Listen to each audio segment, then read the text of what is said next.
Chapter 1102. Although Li Yi wasn't familiar with this old man called Yang Wanli and it was their first time meeting, he could almost conclude that he was a very selfish person. What you give, you must want. How selfish must a person be to say something so selfish? His mother had raised him up and sacrificed so much. What was he after? Prime Minister Wang was already so old, yet he gave up the luxurious life in the imperial capital and the high position of Prime Minister, who was below only one person but above tens of thousands of people, and risked his life to follow Yang Luqing around, wholeheartedly assisting her. What was he after? Mississippi Lu, because of the master-disciple relationship, gathered the masters of the Lu Alliance to help her take down 5 cities. What was she after? This old man wasn't only selfish but also arrogant. He liked to impose his thoughts on others. Yang Liuqing was his martial nephew. He helped his martial nephew take revenge, help his martial nephew fulfill his wish, help his martial nephew plan his life. What was going on? What was going on? Yang Wanli looked at him and said in a low voice, "Since ancient times there has never been a female emperor. Forget it." Li Yi interrupted him with a wave of his hand. "Don't think that you can speak irresponsibly just because you're old. Who says that no woman has ever been an emperor since ancient times? Do you not pay any attention to current affairs other than cultivating? Also, even if there isn't a female emperor, why can't she be the first? You?"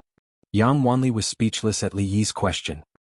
He took a deep breath and said, "What if this old man firmly opposes? Then drag him out and bury him." "You won't do that." "I really won't." Li Yi nodded. No matter what, this old man was one of the few relatives of Yang Liuqing. He couldn't really drag him out and bury him. However, he was quite popular in the Wu kingdom. If he was determined to go against them, there would be some unnecessary trouble. "I can cripple your martial arts, find a courtyard, and let you live out the rest of your life in peace. What do you think of this suggestion?" Li Yi looked at him and asked, "Can you beat our second miss? What about after she becomes the emperor?" Yang Wanli took a deep breath and thought. He looked at him and asked, "Who will she pass the empire to?" "That's her business. Didn't Prime Minister Wang tell you just now?" Li Yi shook his head and said, "Whether it's passed to her son or daughter, that's your Yang family's business. You can pass it to whoever you want, but it won't be passed to my son. It has nothing to do with me." Li Yi knew what old Yang was worried about.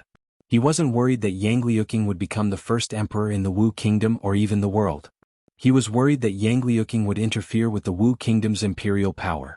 He had experienced this kind of thing once in the Jing kingdom. If it weren't for the fact that his family had no interest in being the emperor of the Wu kingdom would have been his child instead of Yang Liuqing's.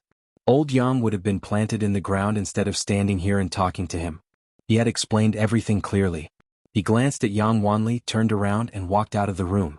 Compared with wasting time here, he wanted to see what was going on with Rui. He was a little confused.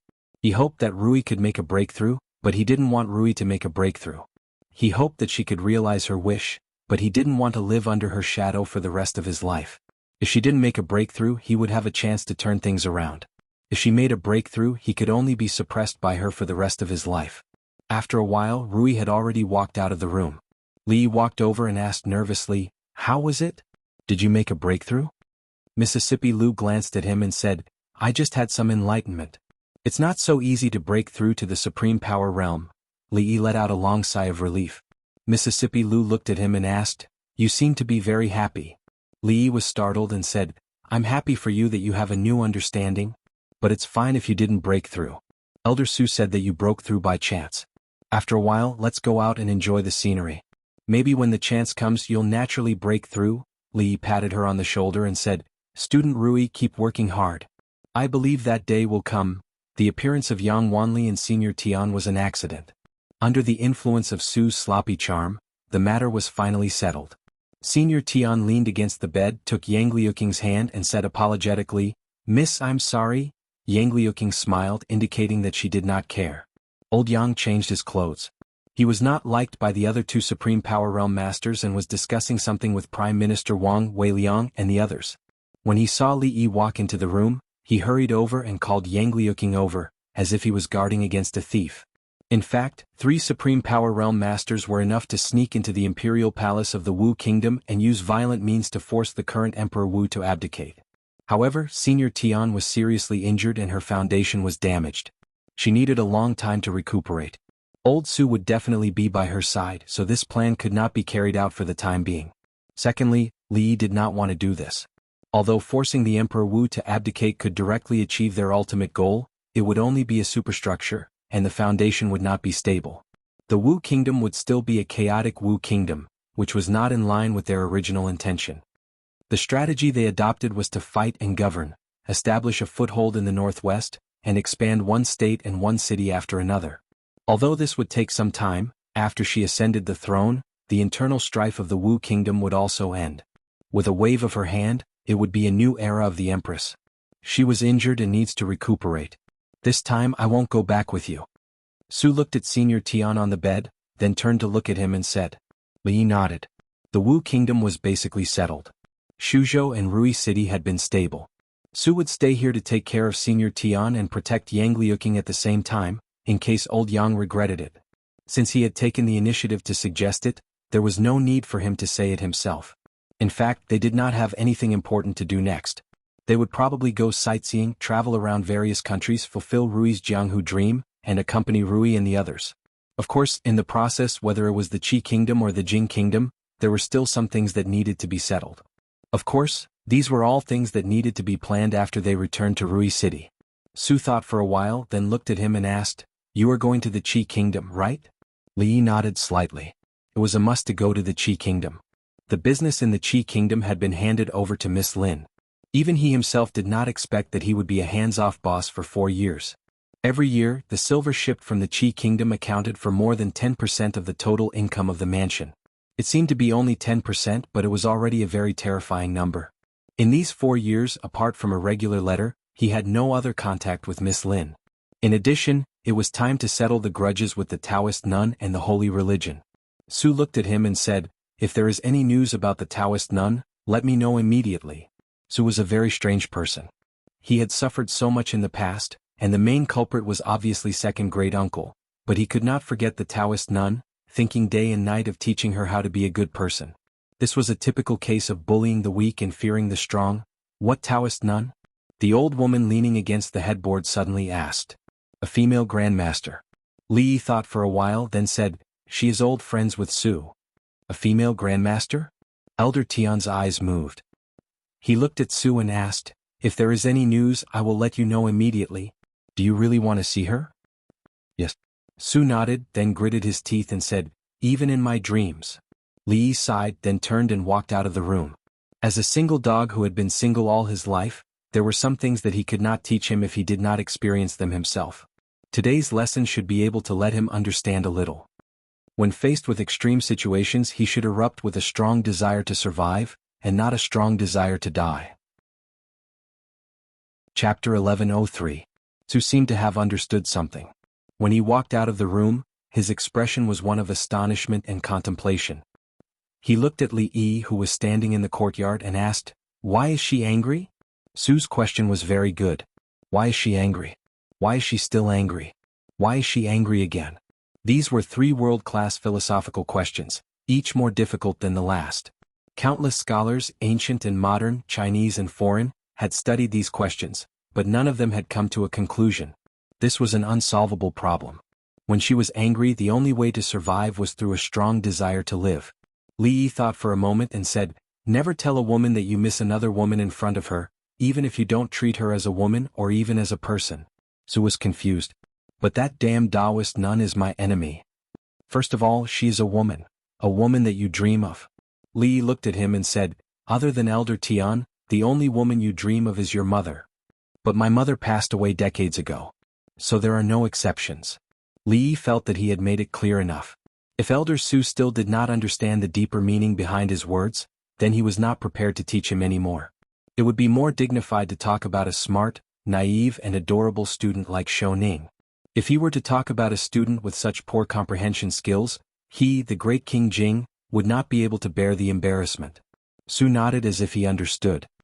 He asked, "Then why didn't you stop me just now? If I had stopped you, you would never have realized this problem." This actually involved a higher level of knowledge that he did not understand at the moment. In the past few years, Li Yi had used his own experience to explain that the desire to live was not innate. It was a precious experience that he had learned through constant courting death and experiencing many successes and failures. If he was already a king in this aspect, then Elder Su was just a LVL1 rookie. He still had a long way to go in terms of leveling up, and it was bound to be interspersed with countless blood and tears. Su thought for a moment and nodded. He said seriously, "Teach me a little more." In fact, there was no shortcut to this path. Li really didn't know where to start when he asked so bluntly. He thought for a moment and said, "I recommend you a book. You should read it when you have time. The book is called Mandarin Duck Handkerchief. It depicts the psychology of women very deeply and vividly. If you want to conquer women, you must first understand women." He had been a complete stranger to love in the beginning, but in the past few years, he had realized some things through his own experience. The longer time passed, the more he admired the great goddess who wrote the Mandarin Duck Handkerchief. Her knowledge and understanding of the relationship between men and women were so deep that he was convinced. He almost prostrated himself before her.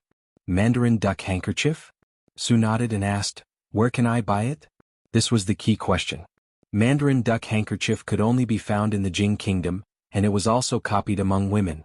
It was forbidden to be sold on the market. She only knew Mississippi Lu had it. She would ask for him later.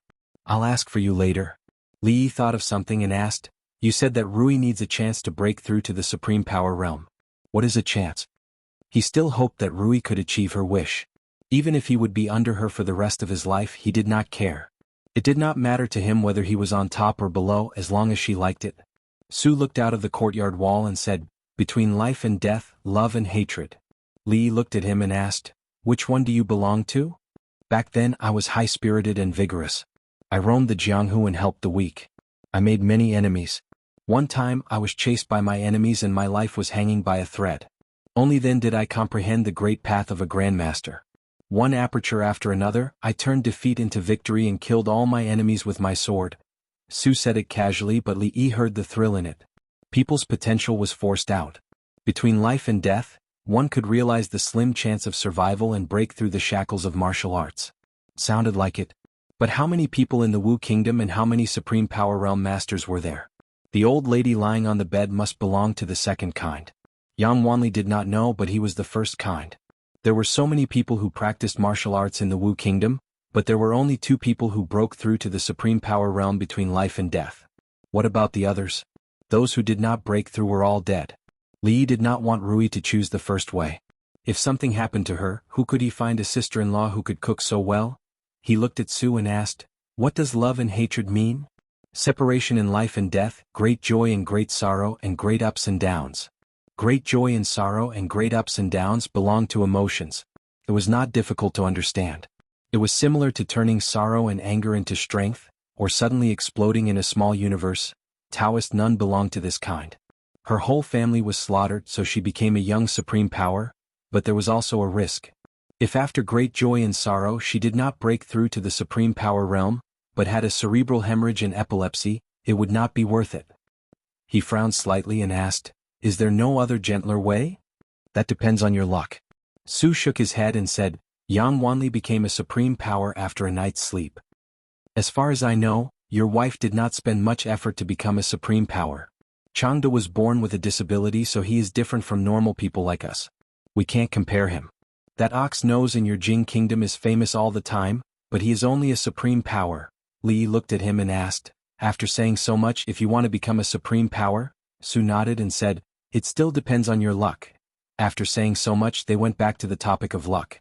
Li planned to borrow books from Mississippi Lu first. When it came to martial arts, it was better to let nature take its course. Life and death and great ups and downs, it was better for her to treat him better. She would rub his shoulders and cook his noodles. Maybe she could share some of his transmigrator halo with her, and he would become a supreme power after a night's sleep. Rui never hid her knowledge in martial arts. When Li walked into her room, she was teaching by Su and Yang Liuqing. No wonder their martial arts improved so quickly. Rui always gave them special lessons, helping them step by step and teaching them personally. It would be strange if he could leave them behind. He walked to the bedside and said, "Rui, lend me the book under your pillow." Mississippi Lu was busy. She looked up and asked casually, "What book?" "The Mandarin Duck Handkerchief." Li lifted her pillow and said, "The one you made notes on, the one you wrote a lot of thoughts in." Where did it go?" Mississippi Lu stood up abruptly and looked at him with a face full of shame and anger. "You went through my stuff?" "I accidentally saw it once." "What are you so nervous about?" Li glanced at her and said, "It's not me who wants it, It's Su who wants to read it. You can lend it to him. When Elder Tian recovers, he can provide you with another grandmaster to practice with. I threw it away. Mississippi Lu glared at him, the anger in her eyes still lingering. Threw it away? Li shook his head. It would be a waste to throw it away. She looked at Yang Liuqing and asked, Do you have this book? Yang Liuqing's face turned red. She would not lie. It seemed that she did have it. Li was about to ask again, but she lowered her head and said softly, I left it in Rui City. I didn't bring it? Li looked at Bai Su. Bai Su took out a thin book from her sleeve and threw it to him. She said lightly, Remember to return it to me after reading it. The white heroine was indeed forthright. Li handed the book to Elder Su and told him to keep it safe. After he finished reading it, he realized a problem. The Mandarin duck handkerchief was the ancient version of the 36 stratagems for catching a man. It taught women how to pick up men. Why did Bai Su read this kind of book? Did she also want to understand women's minds? It was unnecessary. If she had the time, she might as well learn how to pick up girls from him. However, the Mandarin duck handkerchief could be called the emotional textbook for women in the Jing kingdom. It was too widely spread. In the past, he only knew that Xiao Huan and Xiao Chui had it. He did not expect that even Rui and Yang Liuqing could not avoid it. Even Bai Su carried one with her. He wondered if Mingzu had it. The strange thing was that Rui, Ruoqing, and Zuemo had been with him day and night, but he had never seen them read it. During the meal, Li finally asked this question. Rui looked at him, shook her head and said, I've heard of the Mandarin duck handkerchief, but I've never seen it. Ruoqing also shook her head slightly and said, I've seen it with a sister before. I flipped through a few pages but then I was delayed by something so I didn't read it again. Why do you ask this? Nothing. I'm just asking. Li put their favorite dishes in their bowls. Looking at Mississippi Lu and Yang Liuqing opposite him, he thought that nothing could be biased. After all, Rui and Ruoqing were different from single dogs who had no partners. Chapter 1104. After careful calculation, Li and Rui had been in Sangzhou for a long time. They came here 2 months before the Spring Festival and went back to Rui City for the New Year.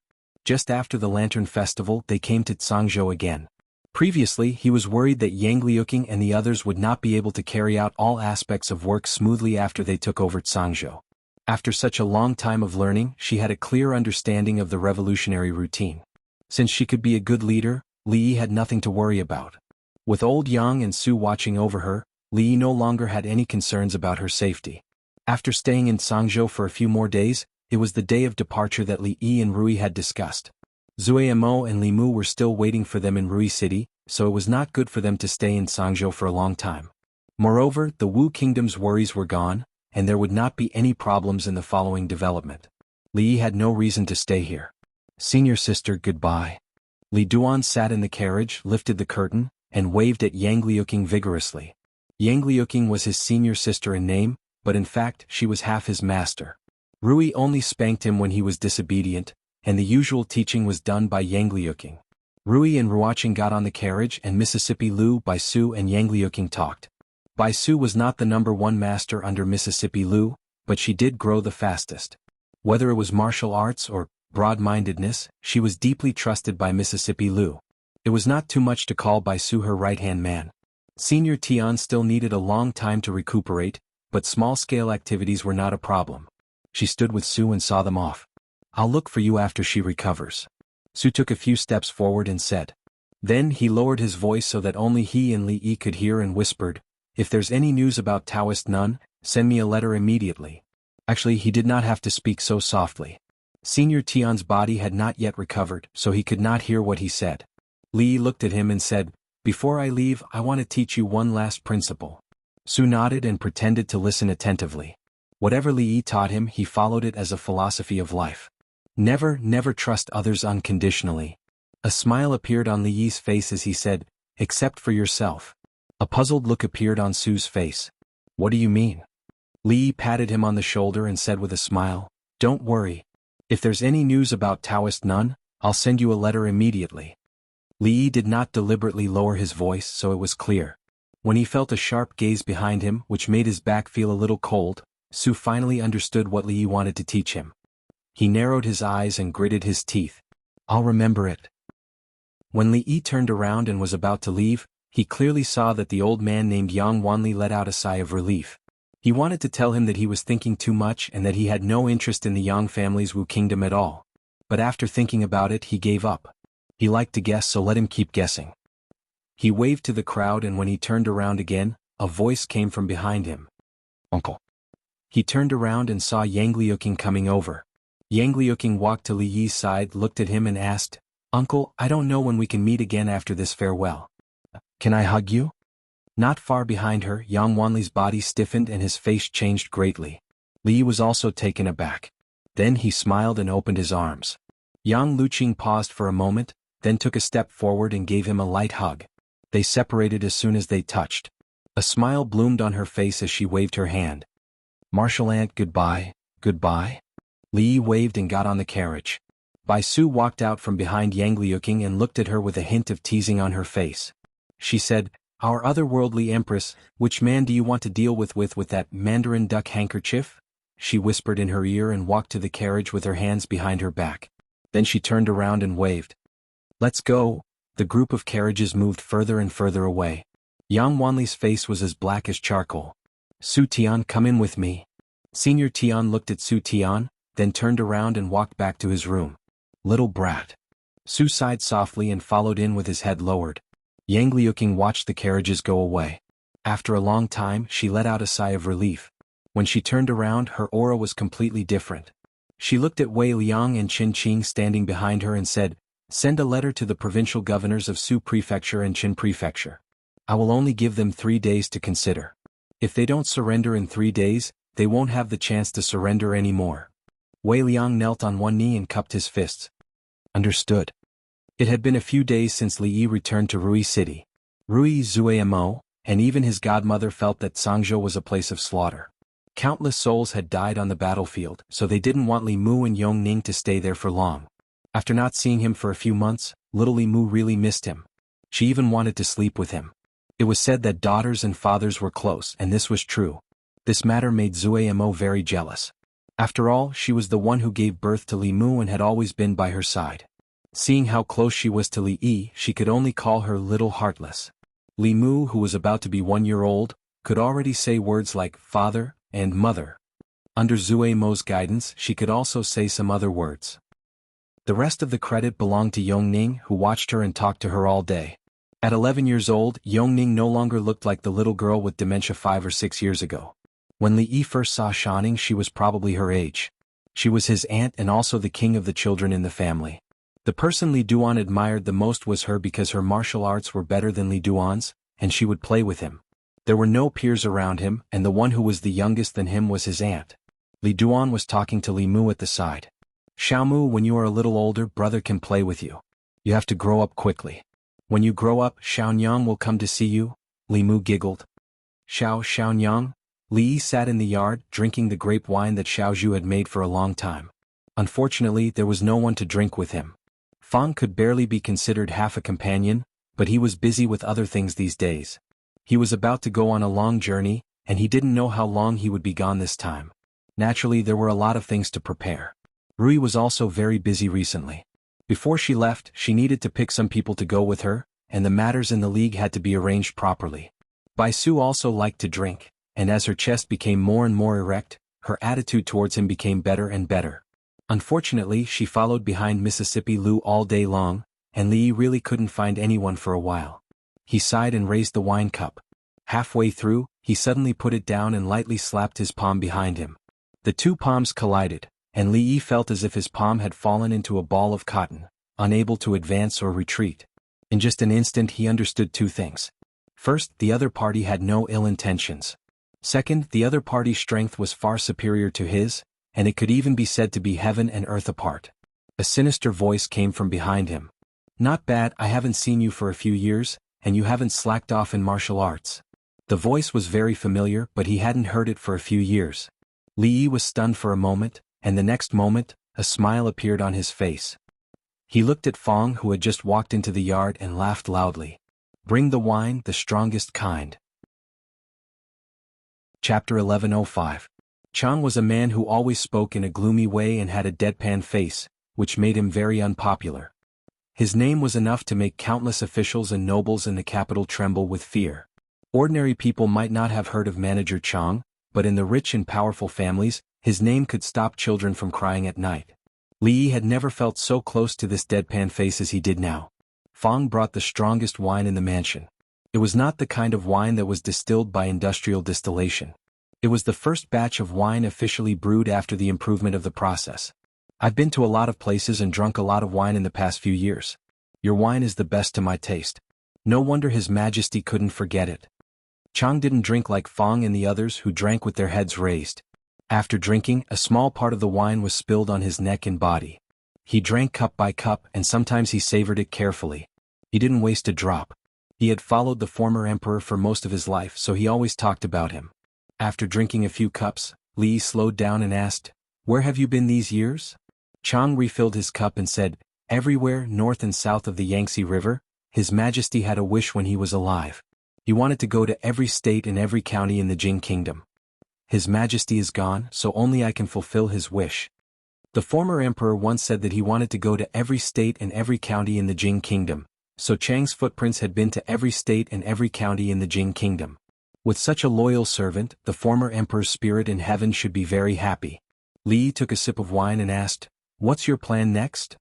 "The world is so big, but this is the only place that is interesting. I plan to stay here and teach a few disciples.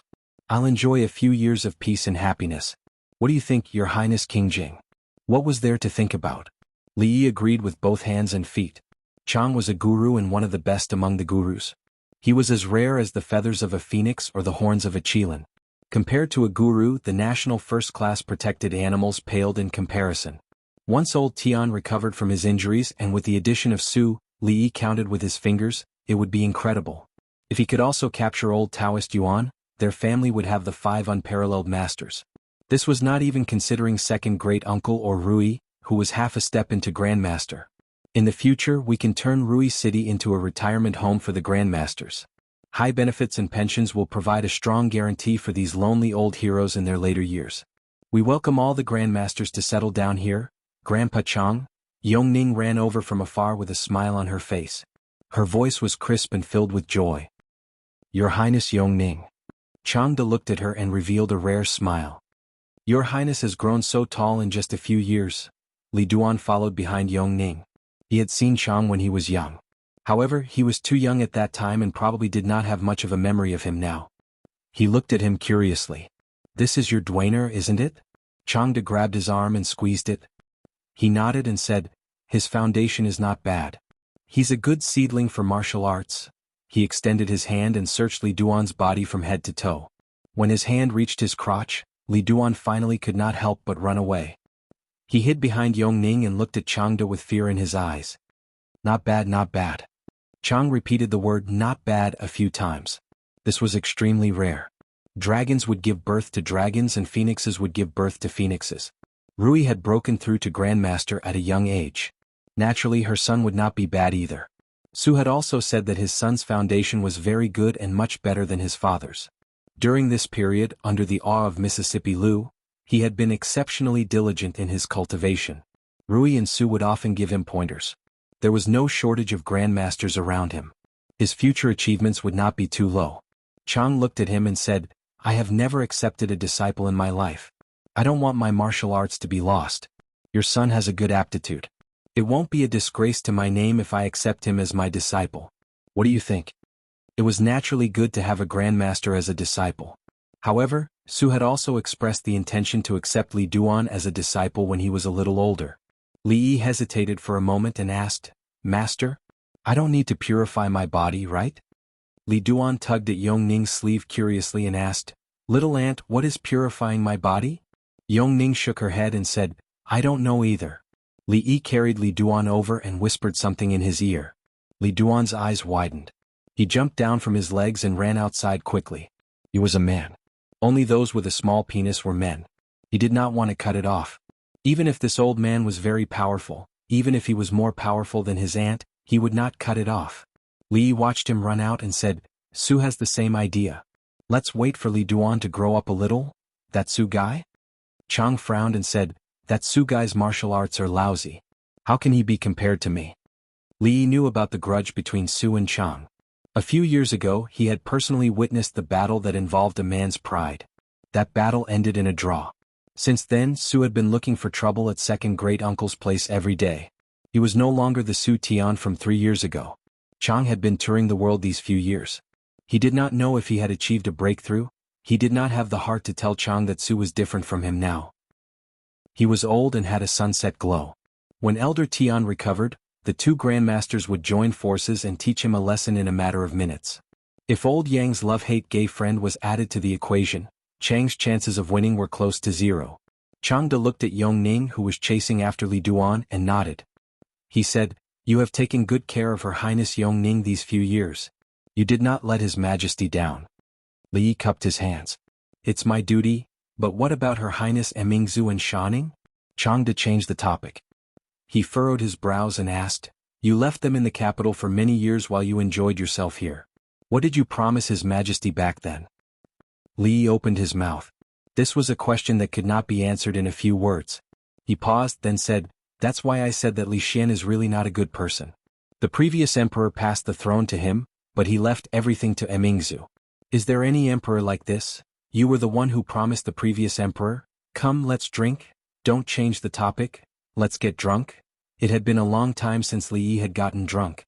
Under Chang's questioning, he held the jar of wine and gulped down a few mouthfuls. He immediately became drunk. "My head is so dizzy." He shook his head and stood up. He waved his hand toward the other side of the courtyard and said, "Xiao Huan, help me to rest." The servant girl quickly ran over and put Li Yi's arm on her shoulder. She helped him walk into the room. Li Yi was really drunk. He took off his shoes, laid on the bed with his clothes on, and quickly fell asleep. Xiao Huan fetched some hot water, wetted the cloth, and wrung it dry. She carefully wiped his face and palm.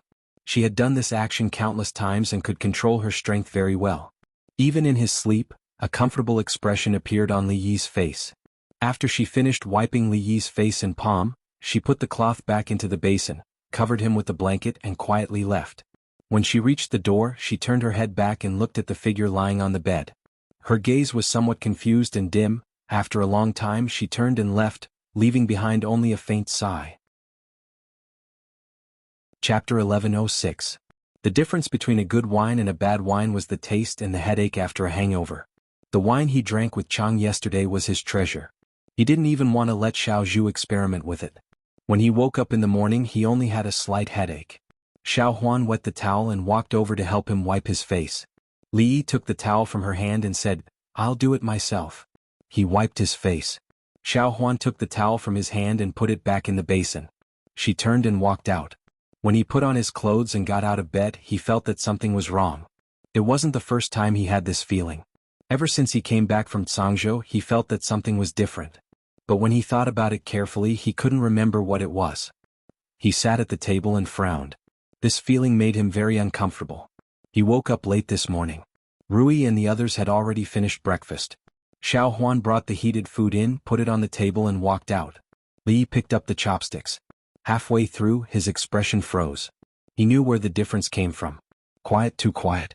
In the past, when he woke up, Xiao Huan would stand by the bed and hand him a towel. When he wiped his face, she would tell him about the new things that happened between the maids and the fu. When he ate, Xiao Huan would sit beside him or across from him. She would hold her chin with one hand or both hands and watch him eat in a daze. When he found out, she would smile foolishly and her eyes curved into crescent moons. When he was writing in the study, she stood by the side to grind the ink. After she was done, she walked behind him, put her hands behind her back and tiptoed to see what he was writing, even though she didn't recognize many of the words. Not anymore. She would still hand him a hot towel in the morning, but she wouldn't sit across from him when he ate. When he was in the study, she would grind the ink and leave by herself for fear of disturbing him. Several times, Li Yi saw her sitting alone in the courtyard in a daze. Xiao Huan used to be in a daze, but it was rare for her to be in a daze for several hours like recently. Li Yi felt a little guilty. Ever since he arrived in Shuzhou 3 years ago, he had been tossing and turning in the chaotic land and the Wu kingdom. He rarely had any free time. She loved to listen to him tell stories. How long had it been since he last sat in the courtyard and let her massage his shoulders while he told her a story? It was so long ago that he could no longer remember it clearly. Xiao Huan's significance to him was irreplaceable. Xiao Chui could not, Xiao Zhu could not, even Rui could not. When he first came to this world, when he was at his most hesitant and helpless, the one who was always by his side was actually not Rui, nor was it Rui. The Xiao Huan at that time was still a silly and adorable little maid, only knew how to circle around him, liked to listen to his stories, liked to eat the food he cooked. She was always chattering and seemed to have endless things to say. When did she become so reticent? Rui walked in from outside and sat beside him. She said softly, "Hubby." Li raised his head. She looked over and asked, "Hubby, do you know what day it is tomorrow?" March 21st. March 21st was not his and Rui's wedding anniversary, nor was it Rui's birthday, nor was it Rui's birthday. March 21st was Xiao Huan's birthday. Li's face was full of regret. If it wasn't for Rui's reminder, he actually forgot about Xiao Huan's birthday. Rui saw the expression on his face and knew that he had remembered. She looked at him and said softly, "After this birthday, Xiao Huan will be 20 years old." Li sighed softly, "Little maid has grown up. Xiao Huan is concubine's Tongfang maid." Concubine knows hubby felt that Xiao Huan was too young, but after today she will be 20 years old. If a Tongfang maid is not a Tongfang maid, she will be an ordinary maid. Others might not dare to say it openly, but what would they think of her? Rui looked at him, shook her head and said, "These things Xiao Huan will not tell hubby. Hubby yourself will not think of it." Li's eyes were slightly dazed. In his memory, the little maid was always that little maid with 2 buns or a bun on her head, swaying around in front of him. He did not realize that Li Duan was already 4 years old. Yong Ning had already grown into a young lady. In a few more months, even if it was measured by the future generation standards, Shaning would be considered an adult. Little maid actually was not a little maid for a long time. Xiao Chui had just coaxed Li Mu to sleep and walked back to the courtyard that belonged to her, Xiao Zhu and Xiao Huan. Xiao Zhu was packing things in the room. She walked in to take a look and came out again. She asked Xiao Huan, who was sitting in the courtyard in confusion, "Xiao Huan, we will be leaving in a few days. Why haven't you packed yet? What are you doing here, eating melon seeds?" "Young master likes to eat, but he doesn't like to eat. I am peeling some for young master." Xiao Huan turned around and smiled. "You guys pack first. I have nothing to pack. I will be done an hour before we leave." Xiao Chui looked at the bowl of melon seeds in front of her and her scratched fingers. She grabbed Xiao Chui's hand and said angrily, "Are you stupid? Your hand is already like this. Why are you still peeling?" Xiao Huan pulled her hand back, her eyes curved, smiled and said, "It's okay, you." Although Xiao Huan was usually so gentle, but when it came to things, Xiao Chui could never be stubborn. She went back to the room angrily, looked outside and said discontentedly, "You say, why is this girl so stubborn?" Xiao Zhu came over, sighed and said, "She is stubborn for a long time. Instead of worrying about Xiao Huan, it is better to worry about ourselves. Xiao Huan is much luckier than us. Did you guys hear? Prince and princess are going out again? I heard from Sister Xiao Zhu and Sister Xiao Chui. This time they will be out for a long time. I really envy Sister Xiao Zhu and Sister Xiao Chui. They follow second madam and third madam. They bring them everywhere. They are the servant girls of second madam and third madam. They will serve them in bed in the future. They are not the same as us." "That is not necessarily true. Look at Sister Xiao Huan. She is the princess's servant girl. She has been with Prince for a long time. She has not been taken in as a concubine yet. You guys guess, could it be that Prince does not like her?" "I think it is possible. Xiao Huan is not like Sister Xiao Zhu and Sister Xiao Chui. She looks silly. How could Prince like her?" All of you shut up. There was Jiang of Silla in the capital, Jiang of Silla in Rui City, and Jiang of Silla in Shu province. When he left the capital, he left some servant girls to look after the house, took some with him and left some in Shu province. In Rui City, the servant girls in the house, only a few had been by his side since he was in the capital. The rest were new recruits. The one who spoke harshly at this time was a servant girl called Xiao Qing. When she was in the capital, she worked in the prince's house, and in this Rui City she was also the head servant of the house, a small housekeeper. Among the servant girls, her position was only below that of Xiao Huan and the other two. At this moment, her face was full of anger. Looking at the two chatting servant girls, she said angrily, "What have I usually taught you? Is this something you can say?" Perhaps it was because Xiao Qing's usual amiable image had been deeply ingrained in people's hearts. One of the servant girls pouted and said, "Sister Xiao Qing, we are not wrong. That's right, that Xiao Huan looks silly." The other person also chimed in. "You." Xiao Qing raised her eyebrows and was about to reprimand, but suddenly looked behind the crowd, bowed and said, "Prince?" Li looked indifferently at the two servant girls in the crowd, waved his hand and said, "Pack your things today, go back to where you came from." The two of them paled and knelt on the ground with a thud. "Prince?" Li waved his hand. "Let's go before I change my mind." Hearing this, the two of them trembled and broke out in a cold sweat, immediately got up and left in a hurry. The other servant girls' faces were also slightly pale. They knew that when Prince said that he did not change his mind, he did not mean that he would forgive them. Criticizing behind their backs was a big taboo for them as servants in those big clans. It was a taboo. No one expected that Prince, who was usually amiable and did not speak harshly to anyone, would be so angry just because they said a few bad words about Miss Xiaohuan. Li glanced at the maidservants. Although his gaze was gentle, everyone shuddered when they thought of the 2 sentences he had said in such a calm manner. 3rd year of Jingping, 21st of March. This was a very ordinary day. Li Yi sat in the study looking at a map of the Qi kingdom. Xiaohuan pushed the door open and came in, placed a small bag on the table and said softly, "Young master, I peeled some melon seeds. There is no skin. You should eat it soon. It will not taste good after a long time." "Okay." Li Yi nodded. "Young master, remember to eat. I will go down first." Xiaohuan smiled sweetly, turned around, a trace of undetectable disappointment appearing on her face. This trace of disappointment quickly turned into a smile. She sniffed and walked out of the study. She only took 1 step and then she could not take another step. Because Li Yi grabbed her hand. Chapter 1107. Son-in-law. Her small hand was held tightly by a big hand. Xiaohuan's body trembled. She turned around and looked at him in a daze. In the past at Willow Leaf Village, when they went up the mountain to pick wild vegetables, hunt rabbits, catch pheasants, when she could not walk down the mountain, son-in-law would carry her on his back. When she fell asleep listening to stories, son-in-law would carry her back to their room to sleep. Son-in-law had not held her hand for a very, very long time. Li Yi looked at her hand. The originally slender and white fingers had many scratches. The smooth nails also had many small nicks from wear and tear.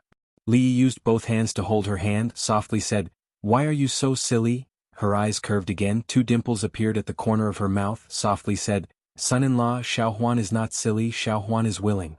Li Yi pulled her over, let her sit on his lap, embraced her, softly said, "It is all son-in-law's fault." A little panic appeared on Xiaohuan's face. Quickly said, "Son-in-law treats Xiaohuan the best." Even Li Yi himself felt that he was not a good person. He had neglected her during this period of time. She was still defending him at this time and even said that she was not silly. Li Yi scratched her nose, said, "Let's go. Son-in-law will cook longevity noodles for you." A bright light suddenly flashed in Xiaohuan's bright big eyes, then her nose turned sour. "Son-in-law still remembers. Let's go." Li Yi held her hand, walked towards the small kitchen. A very, very long time ago, the family of 4 in Willow Leaf Village, when he was not the county lieutenant, not the county marquis, not the golden Ziguang Lu Dafu, and not the Jiang of Silla, the things he had to do every day was nothing more than teaching, cooking, teasing the little servant girls. At that time he was not that familiar with Rui, nor was he that familiar with Rui. The only person he could talk to every day was Xiaohuan. She would be with the group of naughty children and listen to his story of the 3 dozen white-bone spirits. After school she would help him wash and cut vegetables. Even if she could not do anything, she would wander around and listen to his stories of strange things. The cooking method of longevity noodles was very simple. There were noodles, vegetables, and eggs. What Xiaohuan could do was to light the fire.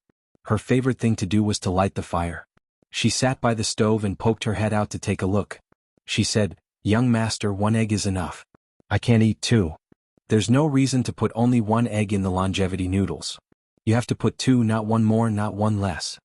Li Yi didn't look back and continued to work. A look of interest appeared on the maid's pretty face as she asked, "Son-in-law, why is that?" Li Yi explained, "There's a reason for this.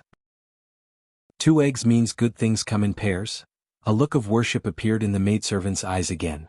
Son-in-law really knows a lot. Xiaohuan's daily worship of him should have started from the time in Willow Leaf Village. The strange things she heard from him every day had slowly accumulated. Time seemed to have turned back to 6 or 7 years ago. That was a kitchen that was even smaller and more dilapidated than this one. When Li Yi recalled it now, the hesitation and confusion he felt when he first came to this world was probably in that small place. In the chatter and surprise of the maidservant, it slowly disappeared. Today's moonlight was still considered bright. There were many lanterns hanging in the courtyard, so it didn't seem very dark. Li Yi and Xiaohuan sat in the courtyard. In front of her, there was a small bowl of longevity noodles that was still steaming. Xiaohuan picked up the chopsticks, thought for a moment and put them down. She quickly ran into the kitchen and brought another bowl. Seeing that she was about to divide the noodles in the bowl, Li Yi hurriedly stopped her. Longevity noodles cannot be divided. If it is divided, it won't have longevity. Xiaohuan shook her head and said, "There's no meaning in Xiaohuan having longevity alone. Xiaohuan wants to have longevity together with son-in-law." On certain matters, if Xiao Huan was stubborn, even Li Yi couldn't persuade her. He no longer insisted. Xiao Huan divided half of the noodles and gave him a poached egg. A bowl of noodles was not much to begin with. To Li Yi it was only a matter of 2 or 3 mouthfuls. But she ate very slowly. Every mouthful was chewed carefully. A smile appeared on Li Yi's face. He asked, "How's the taste?" She nodded and said, "As long as it's son-in-law's cooking, it's delicious." Only Xiao Huan thought so. What kind of flour could he cook with a bowl of ordinary longevity noodles? Perhaps it was even slightly inferior to the current Rui. But Li Yi watched her eating the noodles. In the dark night, a streak of fire suddenly streaked across the night sky and then exploded. Fireworks and silver flowers turned into the stars in the sky. Xiao Huan was startled. She put down the bowl and turned her head. After a moment of daze, she pointed to the distant sky and said happily, son-in-law, son-in-law, look, someone is setting off fireworks." Xiao Huan was very happy. Rui was in the mountains. Because of fear of mountain fires, fireworks were forbidden even during the New Year. This was the first time she saw fireworks here. Following the first explosion, streaks of fire shot into the sky and lit up the entire Rui as if it was daytime. Setting off fireworks in the mountains had a certain safety hazard. For this fireworks display, Li Yi specially cleared a square. In these few years, the Jing Kingdom's research on gunpowder had made great progress. Fireworks and firecrackers were also used in many different ways. From Li Yi's point of view, as the flames flickered, the little servant girl was in the depths of the smoke. The flickering smoke made her pretty face look even more delicate and beautiful. This was the first time fireworks were set off on a large scale in Rui City. Countless people walked out of their homes and went to their courtyards and streets to look at the night sky in the distance. After a brief daze, they began to cheer and shout. The entire Rui City was in an uproar at this moment. The fireworks lasted for a full quarter of an hour before gradually dying out. In the night sky, only the 4 words happiness, longevity, health and peace were left, lingering for a long time. Xiao Huan looked at the 4 words. After a long time she came back to her senses. Looking at Li Yi, her eyes were moist and her lips parted. "Son-in-law," Li Yi walked over and helped her wipe the tears off her face. He smiled and said, "Don't cry, everyone is waiting for you, everyone." Rui and Rui walked in from outside the courtyard. Rui hugged her and patted her head. "Our Xiao Huan has grown up." Mississippi Lu gave her a sword. It was custom-made for her and had her name on it. Everyone in the Li family practiced martial arts. Xiao Huan was no exception. With so many experts teaching her, she might look weak, but she could beat Li Xian's lousy martial arts. Xiao Chui and Xiao Zhu also sent gifts. The 3 of them were as close as sisters.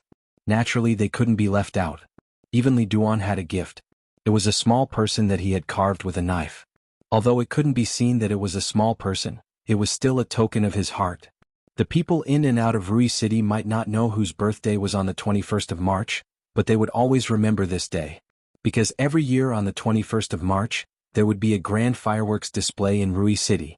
Imperceptibly, it had become a tradition in Rui City. That night they played very late in the room. When Xiao Zhu and Xiao Chui left, Xiao Huan had already fallen asleep on the table. Li Yi walked into the room and gently carried her. When he walked to the bedside before he put her down, he saw the little servant girl's eyelashes tremble slightly. Li Yi didn't put her down. He sat on the bedside with her in his arms. He lowered his head to look at her. After a long time he moved closer to her ear and whispered, "If you don't wake up, I'm going to leave." Xiao Huan's eyes opened immediately. Her face was red. She whispered, "Son-in-law." Li Yi hugged her tightly. Xiao Huan said in an even lower voice, "Son-in-law, can you stay a little longer?" Li Yi kissed her forehead gently. He whispered, "I won't leave today." He felt the body in his arms tremble. Xiao Huan raised her head to look at him, her eyes quickly filled with tears. She hugged Li Yi tightly and leaned her head on his shoulder. She sobbed, "Son-in-law Xiao Huan. Xiao Huan has waited for you for a long time." Chapter 1108. Did you see it last night? That firework was so beautiful. What firework? I went to bed early last night. I don't know. That's a pity. The firework last night lasted for more than a quarter of an hour. There were even words in the sky at the end. Anyway, I've never seen such fireworks in my life. Wait? Who dares to set off fireworks in the city? Aren't they afraid of being locked up in a small dark room? Who dares to lock the prince in a small dark room? I heard that those words were something like "Fu Shou." I don't know whose birthday it was yesterday. It's too extravagant. Early in the morning in the city of Rui, people were talking non-stop. Most of the topics were about the fireworks show last night. In the small courtyard, Xiao Zhu finished washing up. When she was about to pour water, she looked at Xiao Cui, who was brushing her teeth with green salt. She wondered, strange, why is Xiao Huan not up today? Isn't she usually the most diligent? Xiao Cui said vaguely while brushing her teeth, I don't know. Maybe she was too tired last night. This silly girl, she thought that young master had forgotten about her. Xiao Zhu shook her head. Her face was filled with envy. She said, the fireworks last night were so beautiful. Creak. Behind the two of them, a door opened and Xiao Huan walked out. Hey Xiao Huan, you, clang. Xiao Zhu didn't have time to pour away the washing water. The basin and water fell to the ground, making a clear sound. Her feet were wet but she was oblivious, her eyes staring at Xiao Huan, or more accurately, staring at her hair that was coiled up high. Xiao Cui also stared at her in a daze. The toothbrush in her hand had already fallen to the ground. Her arms were still moving back and forth. There was a kind of sadness in this world. It was called, when you still had two buns, your sisters who were younger than you already had their hair coiled up. They had been left far behind by their peers and then mercilessly abandoned. They suddenly felt a little sad. Xiao Zhu picked up the copper basin. Xiao Cui picked up the toothbrush and silently walked back to the room. Xiao Huan looked at them blushing. She whispered, You, fourth madam, let us be quiet. The two turned around and said in unison. Li Duan, who was only 4 years old, still didn't understand some things. For example, he couldn't understand why he had to call Aunt Zumo and Ruoqing aunt at first, but later on he had to call them mother. He also couldn't understand why Aunt Ruoqing had to call them mother in the future. If he didn't understand, he would ask. That was why he came to ask Li Yi. This. Li Yi thought for a moment, patted his head and said, Children should be obedient, don't ask so many questions. A child's curiosity was very strong. Li Yi's answer obviously did not satisfy Li Duan. He thought for a moment and his eyes turned. Suddenly he said, Father, I know. Is it true that we call them auntie first, then mother? Li Yi nodded. Li Duan would understand these things in the future. As long as he answered him perfunctorily now, it would be fine if he didn't run over and ask questions. Then when should I call auntie mother? Li Duan's face revealed a look of anticipation. He asked, if auntie becomes mother, will she still spank me? If auntie became mother, would she still spank him? Even Li Yi himself didn't have that confidence. Li Yi looked at him and said seriously, You can't call her that. If you do, auntie will spank you until your butt blossoms. Li Duan didn't dare to ask any more. He ran out of the courtyard planning to ask auntie. Auntie treated him the best. She wouldn't lie to him and she even brought him out to play and gave him delicious food. Other than his parents, grandmother and Xiaonyang, auntie was the person who treated him the best. He ran into a small courtyard and saw a white-haired old man standing in the courtyard. His expression changed and he ran out quickly. He was only halfway when he was picked up. Changde looked at him and said with a smile, Little guy, your father couldn't escape from me back then. Be a good boy and learn from me. My kung fu is much better than that Su guy. Li Duan kept struggling in the air and shouted, I won't cut it, I won't cut it, I won't learn your kung fu. Chang insisted on taking Li Duan as his disciple and Li Yi didn't stop him. It was his good fortune to have a grandmaster willing to pass on his lifelong knowledge to him. Anyway, Chang didn't understand the Bixia swordplay and the sunflower manual. Li Duan was the young master of the Li family, and he would have to bear many responsibilities in the future. Before that, he must first have a strong body. Xiao Huan, who had already tied up her hair, was teasing Li Mu.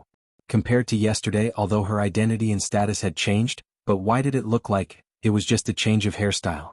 She didn't let Li Yi arrange a maid for her, and still helped him wash and live every day. Although the chatterbox Xiao Huan of the past had disappeared from his memory forever, there was always a smile on her face, and she didn't stare blankly for a whole day like before. The little maid had grown up and some memories were probably completely sealed in his mind. People had to grow up, this was inevitable. These years he had seen Xiao Huan, Shaning, Yongning, Li Duan and even Rui grow up. Even Li Yi himself, whether in appearance or mentality, had changed a lot. Many things had changed. The simple and honest Fang Laosan had left, and Rui hadn't changed in these years. Drunk Mo and Ruoqing had come to his side, and even the otherworldly Mississippi Lu had learned to cook. Of course, there were some things that didn't change. For second granduncle, these years were just like changing a rocking chair and sleeping a few times. As for where he slept, whether it was in Qing'an Prefecture or the capital, Suzhou or Rui, it made no difference to him. There were still many things that didn't change. Li Xian was still so stupid and heartless. Mingzhu's heart was still biased towards the people of the Jing kingdom and the world. He still couldn't beat Rui and couldn't get back his dignity as a man. He had made many friends and also many enemies. The people he cared about, some were right in front of him and some were far away. In retrospect, it had only been a few years. Li Duan ran over from afar excitedly and said, "Dad, I want to be Grandpa Chang's disciple. Grandpa Chang is more powerful than Auntie. I want to learn martial arts from him, and I will be more powerful than Auntie in the future." Li Duan was still too young. There was a truth that he would only understand when he grew up. Having a woman was not only his father's destiny, but also his destiny. If his life could be divided into 4 seasons, then before he could remember, it had always been spring. After he could remember, or more accurately after he knew the meaning of the word auntie, his life had passed through summer and autumn and turned to winter.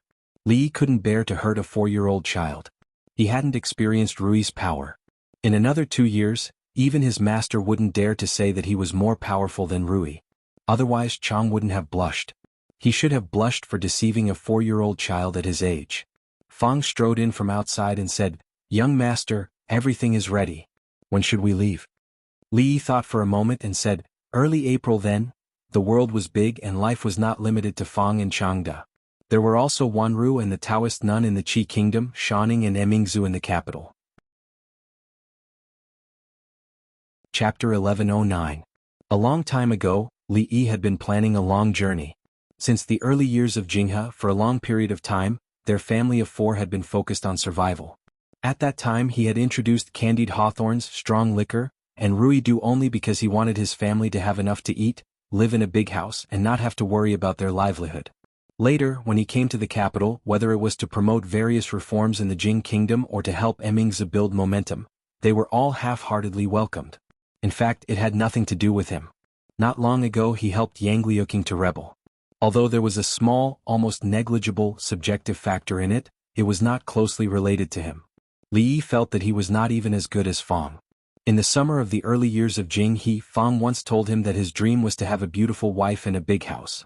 A long time ago his dream came true. Although his wife was not beautiful enough and his concubines were not beautiful enough, the house was big enough, and he had achieved his life goal. What about himself? Thinking about it carefully, Li Yi did not know what his dream was from the beginning to the end. He did not know before and he did not know now. In terms of status and power, he had already reached the peak of what an ordinary person could achieve. If he wanted to take another step forward, he would have to rebel and become the emperor. It was impossible for him to become the emperor of the Jing kingdom. It was even more impossible for him to become the emperor of the Wu kingdom, the Qi kingdom, and the Zhao kingdom. He really had no interest in becoming the emperor. Having reached this step, he did not want to go any further. In terms of family, his wife and concubines were beautiful. Some were gentle like water and some were passionate like fire. The family was harmonious and the husband and wife were harmonious. Except that sometimes his waist was weak, he had no other shortcomings. In terms of personal strength, he still had his goal. He did not want to dominate the martial arts world, and he did not expect to surpass Rui in his lifetime. He only wanted to become a guru before Rui and Emingzhu, and teach them how to be a qualified sister-in-law and a qualified princess. It was a pity that this was his only dream and it was hopeless. Rui and Mingzhu's breakthrough depended on luck, but he depended on fate. Therefore he could only pursue other things. For example, when they were free they could walk out of Wishful Wool City, out of the Jing nation and go to other places on this continent to have a look. That way his trip here would not be in vain. Jingping 3rd year. Warren 7th year. Xingyuan 27th year. July. Li Xian walked out of his room and scratched his messy hair. Last night, he had pulled an all-nighter to correct a few parameters. He then sent someone to the Academy of Engineering for further adjustments. Li did not send him a red barbarian cannon, but he did send him a blueprint. After some modifications by the Academy of Science, the range and accuracy of the cannon had been improved slightly. Even after a sleepless night, he still looked full of energy. He laid down on the rocking chair outside and took out a letter from his bosom. He muttered, "I can't believe he ran so fast. I wanted to go out incognito again." He received this letter 2 months ago. At that time, Li Yi and his family had left to travel. He had not received any letters in the past few months. He did not say where they went, nor did he say when they would be back. He took the letter back, feeling empty in his heart. He sighed and murmured, "When will these days come to an end?" A figure ran from afar. When he ran to Li Xian, he stopped and said respectfully, "Brother." Li Xian looked at him and asked, "Going to the women's academy again?" Li Han said sternly, "Royal sister asked me to train those mathematics teachers." Li Xian waved his hand and said, "Don't use this reason every time. I know you are looking for the girl called Duan Wu. I have said many times that a gentleman wants a fair lady. It's nothing." Li Han's face turned red. At 16 years old, he was only half a head shorter than Li Xian. A few years ago he was a fatty who was extremely afraid of mathematics. Now he had become a handsome young man. Li Xian changed the topic. He looked at him and suddenly asked, "Little Han, you are already 16 years old this year, right?" Li Han nodded. Li Xian thought for a moment and said, 16 isn't young anymore. According to the marriage laws of the Jing Kingdom, it's a suitable age for marriage. Your mother has already mentioned it to me many times. It's time to arrange a marriage for you and wait 2 years before you get married. I think that Lady Duan Wu looks very delicate and pretty, and her family background is also clean. Her family background isn't that much different now." A hint of joy appeared on Li Han's face. He forcefully suppressed the excitement in his heart. Li Xian shook his head at this time and said, "But Duan Wu is Li Yi's cousin and Li Yi is your teacher. In between there is a difference in seniority. This is not right, not right. I think you should choose a girl from the Wang family or the Yang family to be your princess." Li Han was stunned for a moment and his face began to turn pale.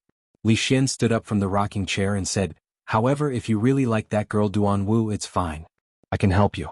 But before that you have to promise me something first." On this side, Li Xian and Li Han seemed to have entered into some kind of secret discussion. On the other side of the lake, the girl holding the sword knocked away the wooden sword in the hands of another girl. She nodded and said, "It's better than a few days ago." Again.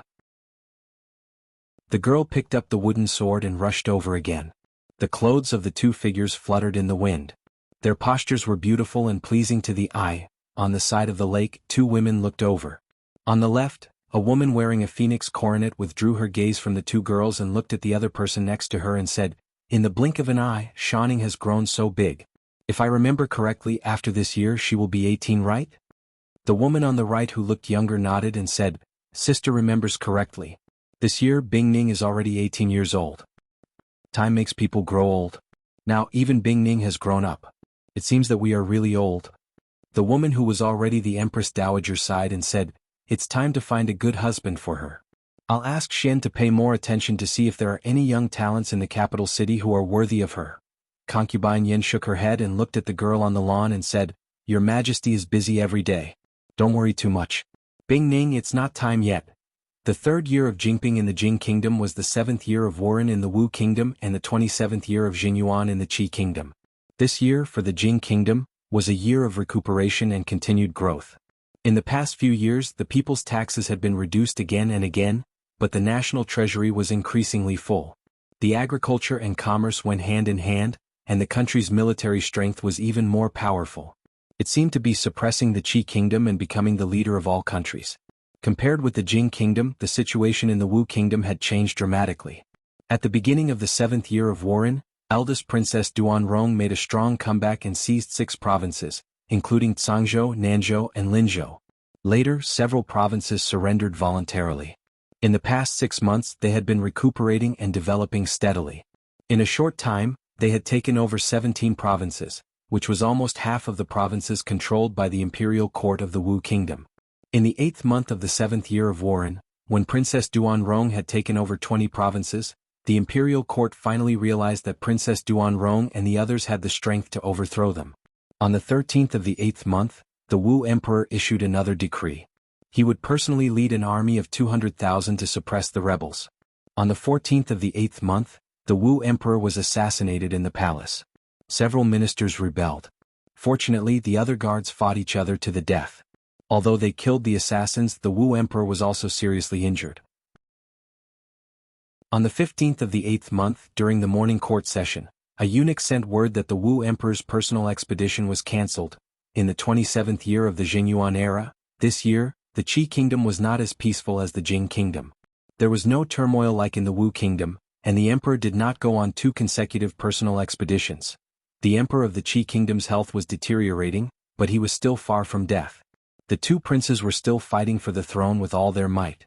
The ministers in the imperial court were divided into two factions, neither giving way. The dispute was almost white-hot. In the autumn of the 27th year of the Jing era in the Qi kingdom, Lin Yong strode into a small courtyard. Before he arrived, his voice reached the courtyard. "Miss, they'll be here soon."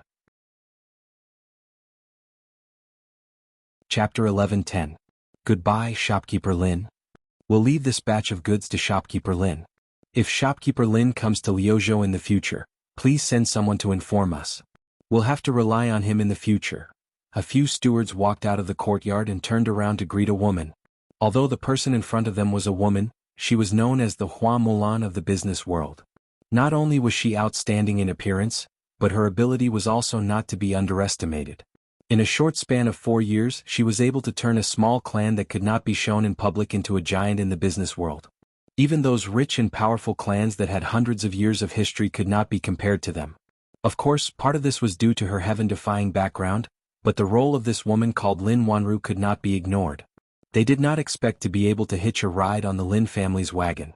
They just wanted to pick up the leftovers. It was enough for the family to take a small step forward in Liuzhou. "We are businessmen. It's always mutually beneficial. You're welcome." Lin Wanru nodded. She did not show any enthusiasm, but she did not alienate them either. "Then we'll take our leave." The few of them chatted for a while more before leaving. When Lin Wanru walked back to her room, Lin Yong walked in quickly from outside. Lin Yong's face was filled with joy. He quickly said, "Miss, the Li brothers have written again." Lin Wanru nodded. She did not have any expression on her face. She said, "Put it down. I'll check the accounts first. I'll look at it later." "Oh." Lin Yong responded and put the letter on the table. He sat on a chair on the other side, poured himself a cup of tea and drank it leisurely. Every time Brother Li wrote a letter, the young miss would always have this indifferent expression. It looked like she didn't care at all, but the young miss shouldn't think that he, Lin Yong, was stupid. After all, he had watched the young miss grow up. Some of her thoughts could not be hidden from him. She kept every letter from the Li brothers. Whenever she had time, she would take them out and read them. She even imitated his handwriting. She thought that she did not know, but in fact, Xiaoer had told her everything. The more she pretended to be normal, the more abnormal she was. This was not a good thing. She would be 23 this year and she had no idea at all. She was a 23-year-old girl, and some of her children were about to be engaged. If the Li brothers came and she was still like this, she would not be able to get married at 32, let alone 23. 4 years. How many 4 years did she have to wait?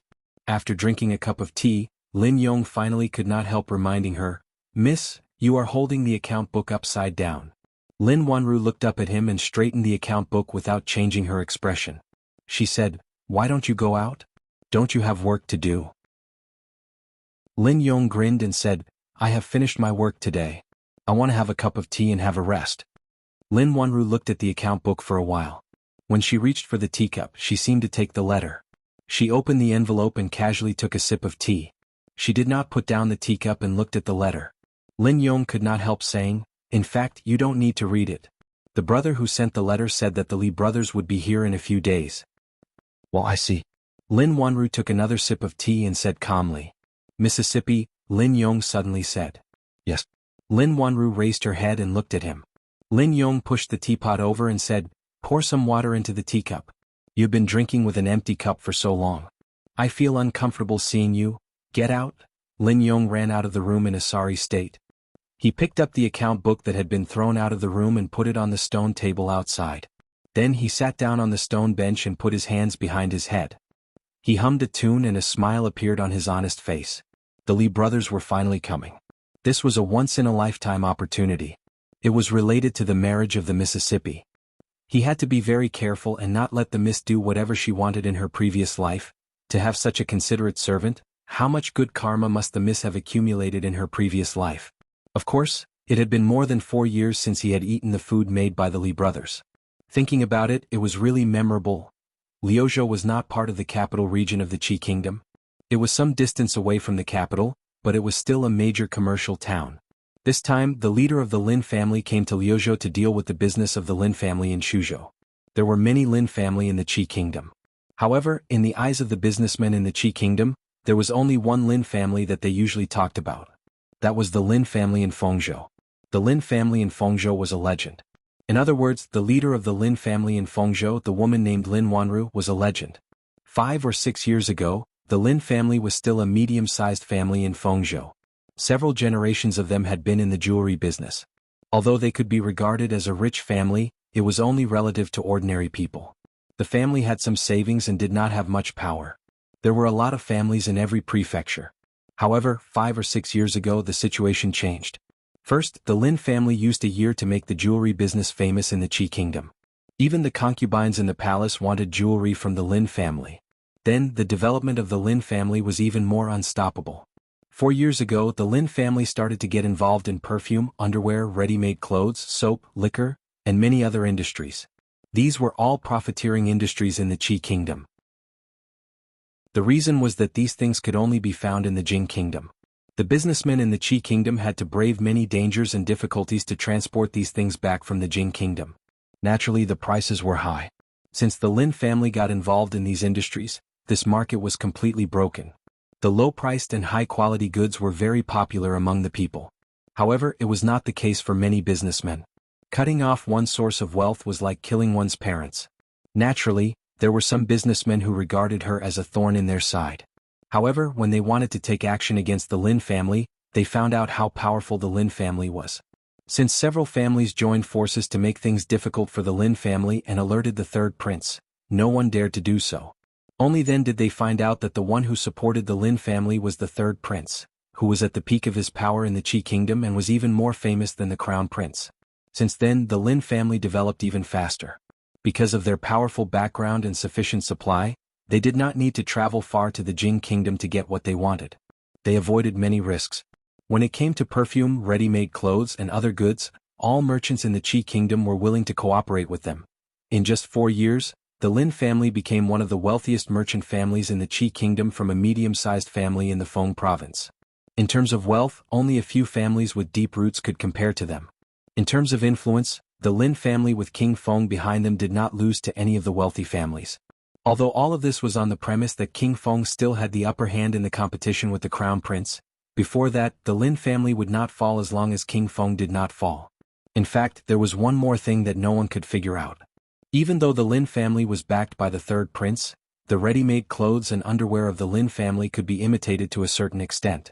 However, the perfumes, spirits, and soaps involved strictly confidential secret recipes and could not be imitated. Moreover, the origin of the perfumes and soaps was in the Jing kingdom. If others wanted to buy them, they had to travel thousands of miles to the capital of the Jing kingdom. However, the Lin family directly built a factory in the Qi kingdom. Could it be that the Lin family and the person behind the production of the perfumes and soaps in the Jing kingdom had some unknown deal? Of course, no one knew about this. Chapter 11:11. The Qi Kingdom, the capital city. Prince Heng's residence. Zhao Zheng paced back and forth in the hall with a gloomy expression. He grumbled, "What is Imperial Father thinking? Has he become muddle-headed from his illness? If you want me to become the regent, then so be it. Why do you want Zhao Yi to supervise from the side? Why do you want him and his accomplices to find trouble with I all day long, making I lose face in front of the court officials? Why does your highness care about these things?" Behind him, a young man smiled and said, "As long as your highness is the crown prince, your status will be higher than the third prince's. His Majesty has him supervise from the side only to supervise your highness. Your highness is the saber and Zhao Yi is only the whetstone. Otherwise, the regent would be the third prince, not your highness. Until the very last moment, no one will know Imperial Father's thoughts." Zhao Zheng's face was full of vexation. He suddenly looked at the young man behind him and said, "Protector Feng, I know that your empress is very powerful. As long as you can help I obtain the throne, I can promise you that after I ascend the throne, I will establish the holy religion as the national religion." Feng Yu's eyes flashed, but he was not in a hurry to agree. Instead, he smiled and said, "Your highness, do not worry. Between the third prince and your highness, since the empress has chosen your highness, she will definitely do her best to help." Zhao Zheng looked at him and said, "Not her best, but definitely. Protector Feng, do you understand what I mean?" Feng Yu was silent for a moment, then said, "This matter I still have to discuss with the empress. Your highness, I will take my leave.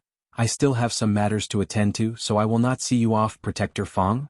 After Fang Yu left, an old man walked out from the back of the hall and walked to Zhao Zheng's side. He bowed and asked doubtfully, "Your Highness, those people, are they really so powerful? Don't underestimate them." Zhao Zheng looked out of the hall and said slowly, "The power of the holy religion is far beyond our imagination. I suspect that they have people hiding in the palace. Even in Ai's palace, not everyone is Ai's man." The old man pondered for a moment and said, "Your Highness, please forgive this old official for speaking out of turn. This holy religion is so powerful that they must have a motive. Your Highness must be very careful if they join hands with them." "I know." Zhao Jing nodded and said, "No matter what they want, the most important thing now is to ascend to that position. As for the rest, it won't be too late to settle it in the future." The three protector Fang Heng. When Fang Yu left the Hung Prince's palace, the two protectors in purple were already waiting outside. The three of them passed through a few more alleys and after a few turns, they arrived in front of a small courtyard. He gently knocked on the door and waited for a while before he pushed it open and entered. Passing through the courtyard, they came to a room. The door was not closed. Fang Yu walked in and saw the middle-aged Taoist nun meditating on the bed. He looked at the middle-aged Taoist nun and asked tentatively, "Your Highness, Zhao Zheng is a little impatient. Should we?" The Taoist nun opened her eyes and seemed to be able to see through his thoughts. Fang Yu felt a chill in his heart. After a long time she said, "Helping Zhao Zheng to ascend the throne is not our goal. How is the matter I asked you to do?" Fang Yu lowered his head and said, "In the past few years, under the efforts of the protectors in purple, the officials around Zhao Zheng have been infiltrated by 30%. 30%? The Taoist nun's expression was calm as she repeated. Fang Yu paused for a moment, then said with difficulty, "To 20%? Only 20%. The Taoist nun closed her eyes and said, "I told you long ago that you cannot be impatient. Do you still remember what our ultimate goal is?" "I do." Fang Yu nodded and said, "We will make Prince Hung a mere figurehead and help him ascend the throne. We will secretly control the Qi kingdom and when the time is right, we will have him send troops to the Jing kingdom to avenge our family." His expression was calm, but his eyes shone brightly. In the battle for the throne of Qi kingdom, the reason why they didn't choose the third prince who had more advantages, and chose Zhao Zheng was because he was the crown prince and had a righteous cause, and also because he was stupid. Compared to the extremely intelligent third prince Zhao Yi, Zhao Zheng was more suitable to be a puppet emperor. Supporting a puppet emperor and making him the secret controller of the Qi kingdom was a very fulfilling thing. However, how could supporting a puppet emperor be more fulfilling than being the emperor himself? Compared to being the secret controller of the Qi kingdom, it seemed better to be the one in the open, right? The Jing kingdom was so powerful now that even if Qi and Zhao joined forces, they would not be a match for it. In the past, they still had the king of Shu who was their only hope. Now that the king of Shu had been captured due to his carelessness, it was easier said than done to overthrow the Jing kingdom. If he could ascend to a high position and stand above millions, what did it matter if he did not avenge the Fang family? Of course, he could only hide these thoughts in his heart. He could not let his aunt, the empress of the holy religion, know about them. "It's good that you know." The middle-aged Taoist nun looked at him and said, "When the officials around Zhao Zheng have infiltrated 50%, the emperor will die." Fang Yu bowed and said, "I understand." The Taoist nun nodded and said, "You may leave, I will take my leave." Fang Yu bowed and left. After walking out of the room and through the courtyard, Fang Yu let out a long sigh of relief. A purple-robed man stepped forward and said in a deep voice, "Guardian, we have just received news that the believers in Lu province are no longer contactable." "What?" Fang Yu's expression changed drastically. He said angrily, "Another province." After a while, the purple-robed man finished explaining the situation. "It must be her. It must be her." Fang Yu was furious and even looked a little deranged. The believers of the holy religion were spread across the provinces of the Qi kingdom. Every month they would send news to the capital. However, since the beginning of the year they had lost contact with more than 10 provinces. The struggle for the throne between Zhao Zheng and the third prince had reached the most critical moment. The empress could not go out. He had sent the yellow emissary and the blue emissary, but none of them had returned. It was as if they had vanished from the face of the earth. They had completely lost contact. As a result, he did not dare to send purple-robed emissaries. Every purple-robed emissary had been painstakingly trained. The loss of one was a great loss to them. However, the consequence of this was that every fortnight, he would receive news that they had lost contact with a province. By now, more than 10 provinces had been lost. This situation was exactly the same as when they were in Shu province. Later he realized that not only Shu province, but the believers of the entire Jing kingdom were no longer contactable. Aside from the other empress of the holy religion, who else could it be? From the moment they began spreading the word that there were two empresses in the holy religion, this matter had become irreparable. At that time no one, including the empress, had expected that this unintentional action would become the source of the schism of the holy religion. Not only did the other side have the empress, they also had the envoy of the left. If they continued to ignore this matter, their foundation in the Qi kingdom would be destroyed. Fang Yu turned around and sternly said, "I'll go tell the empress and ask her to make a decision." In the room, the cross-legged middle-aged Taoist nun opened her eyes again. After a moment of thought she said, "He's here." Outside the city gate of Liuzhou, a few carriages slowly entered. Su Zheng and the others had arrived in Lu province a month ago and had completely taken over the branch of the holy religion. For the past few months, whenever they arrived at a place, the first thing they did was to take over the believers of the holy religion in that province. Although there were some who were stubborn and unreasonable, they would try to reason with them when Fang punched them. If Taoist nun had not personally come, they could have even used this method to reunite the holy religion. However, half a month ago Ruoqing found out that she was pregnant. They could only slow down their pace and find a place to rest first.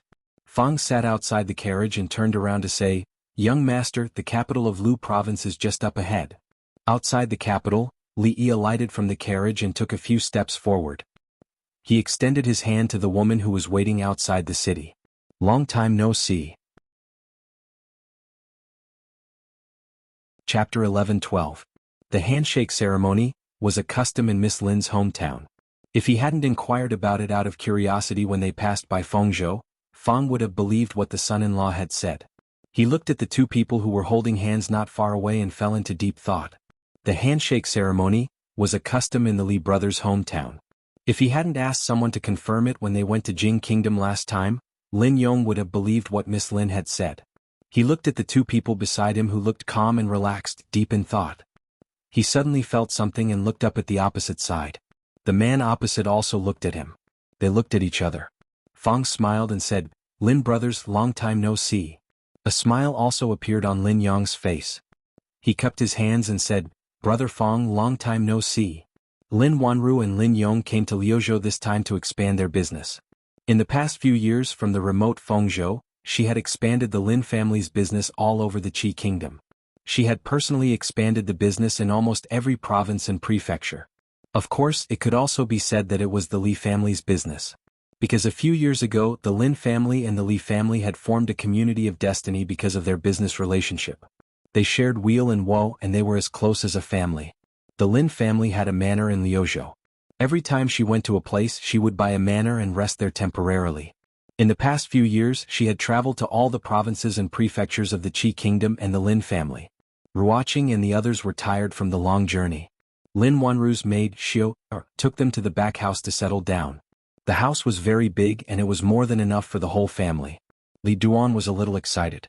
He was at the age where his curiosity was budding, and he didn't like to stay in one place all the time. He had seen many strange things along the way and he was the happiest one. This must be Duaner. Lin Wanru looked at him and said with a smile, "The last time I saw him, he couldn't even crawl. In the blink of an eye, he has grown so much." In the blink of an eye. Lin Yong sighed and said, "In the blink of an eye, it has been 4 or 5 years. Old Fang glanced at Lin Yong in surprise. He closed his mouth, which was about to open. Li Duan stood there and looked at Li Yi with a pleading look. Calling a person was the most basic form of courtesy, but he did not know this beautiful one. He did not know how to address the person in front of him. The last time Lin Wanru went to the capital, Li Duan was still young and didn't even know how to crawl. Naturally he couldn't remember her. Li touched his head and said, "Call her Aunt Lin." Li Duan nodded and said obediently, "Aunt Lin." Lin Wanru smiled and said, "Duaner is still as obedient as when he was young." Li Duan lowered his head in embarrassment. When Li Yi and Lin Wanru went to the back house, he looked up at Fang and asked, "Fang, Aunt Lin, should I call her mother?" According to his experience, from aunt to mother was only a matter of time. It was just that he couldn't grasp the timing. A long time ago he discovered that Lil, Auntie didn't know everything. Uncle Fang was omniscient. If there was something he didn't understand and it wasn't convenient to ask his father, He could ask Uncle Fong. Fong thought for a moment and said, "Don't call her yet.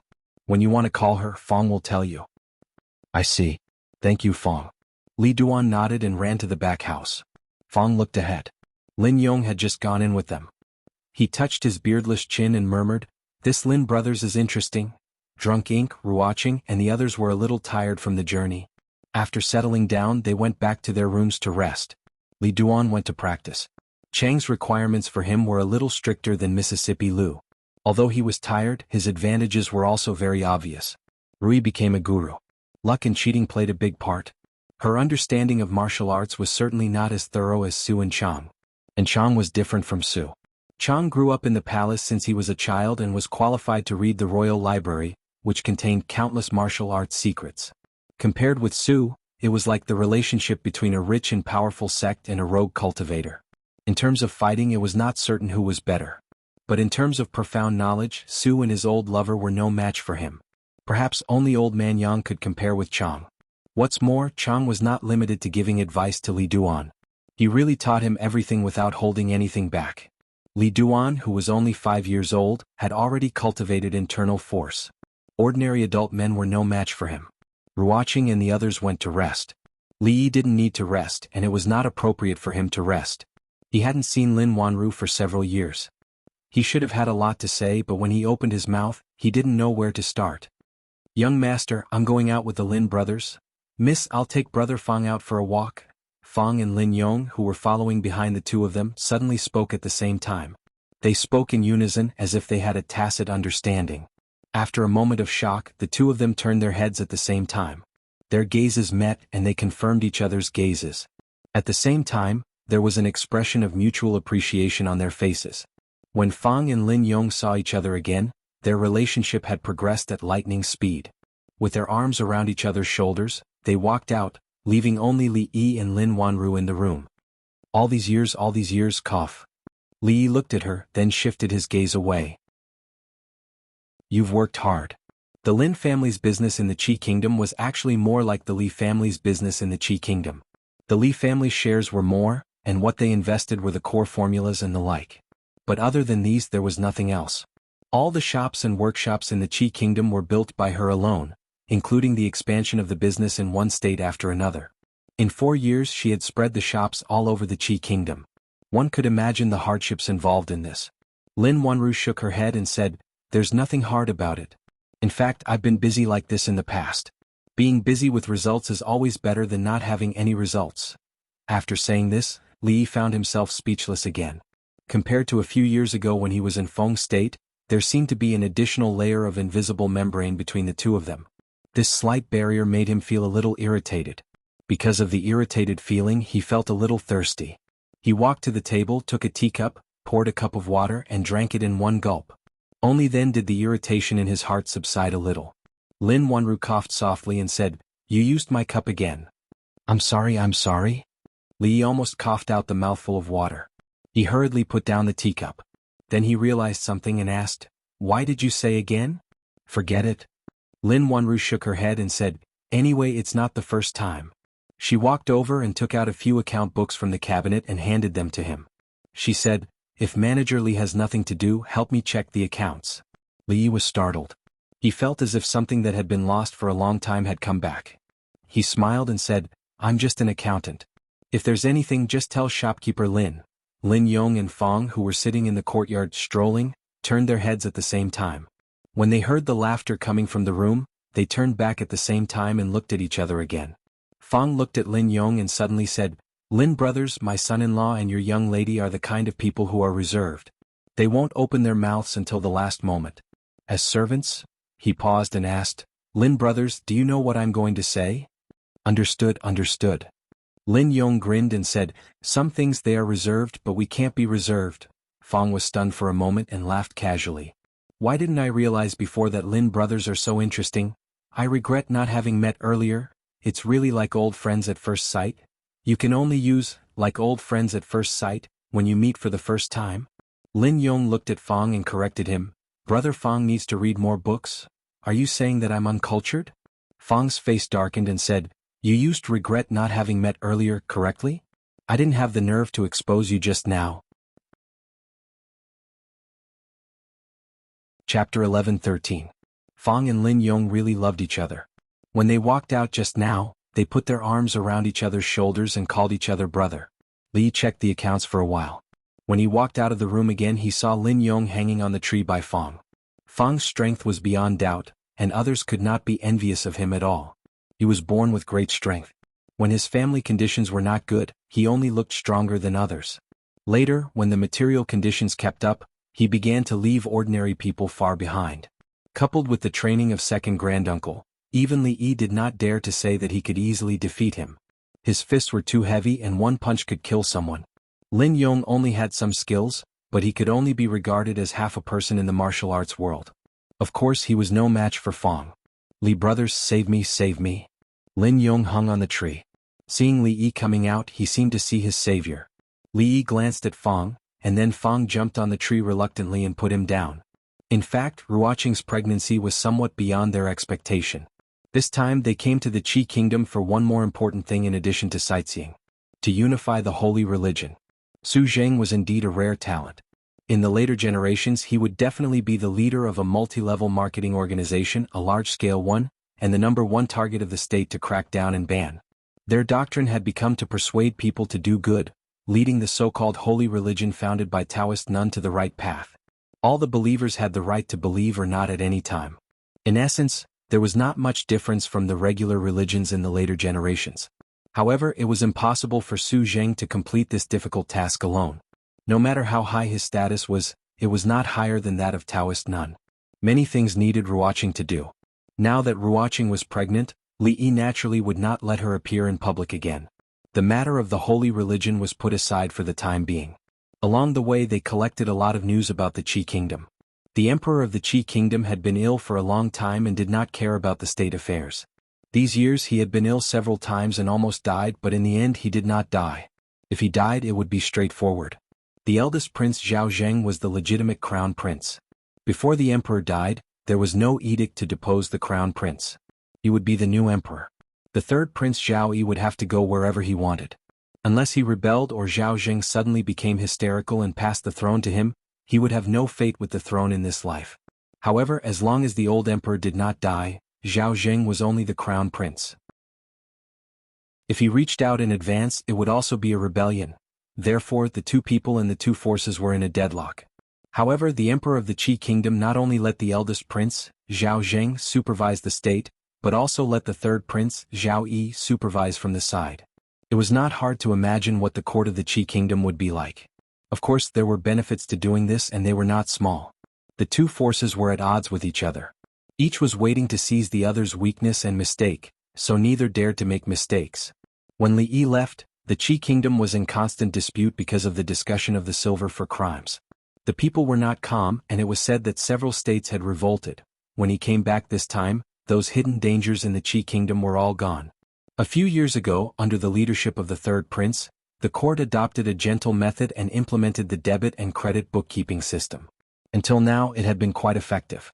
Although the corruption among the officials had not been completely stopped, it had been quite effective. As expected, those who could become the emperor were not easy to deal with.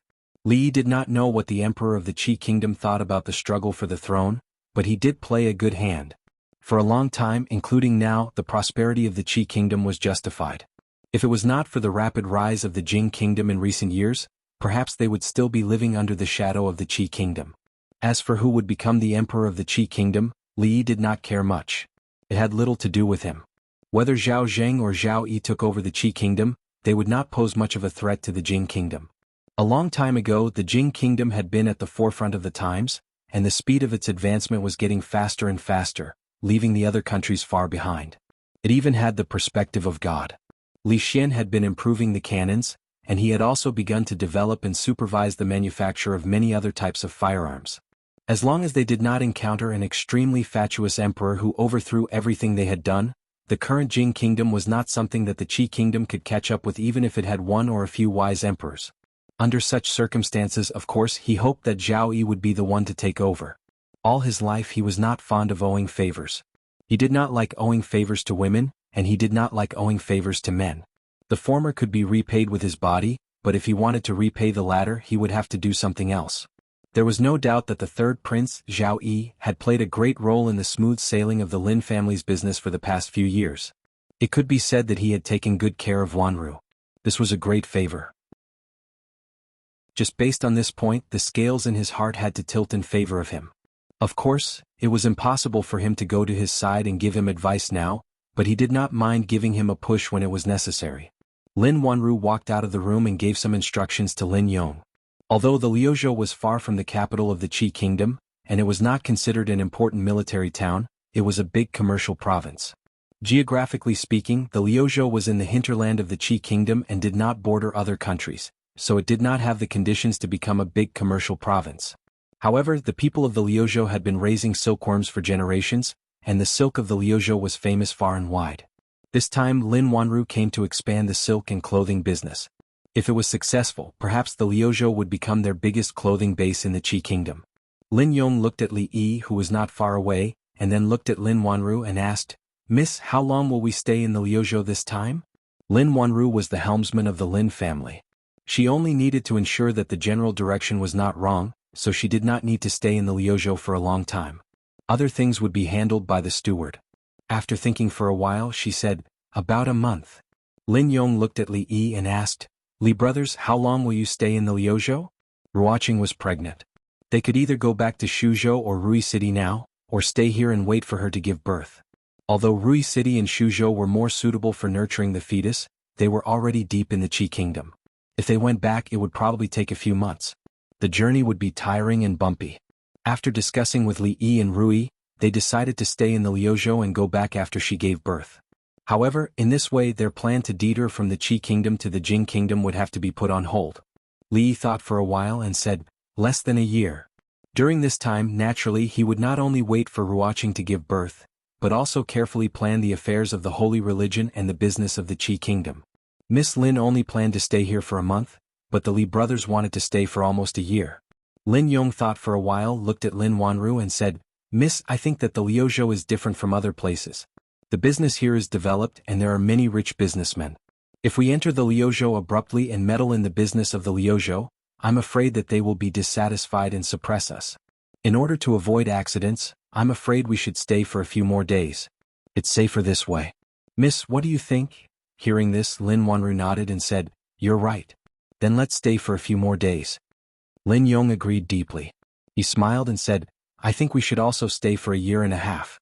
This should be enough." Lin Wanru looked at him and frowned slightly. When she was about to speak, a young man knocked on the courtyard door and walked in with a few attendants. "Miss Lin," he looked at Lin Wanru and said with a smile, "I'm here to discuss the cooperation between the Lin and Lu families." Lin Wanru and the young man went to the parlor. Lin Yong did not follow them. He walked to Li Yi and said, "They are from the Lu family. The Lu family is the largest magnate in the Liuzhou. They are relatives of the royal family and have been in the silk business for generations."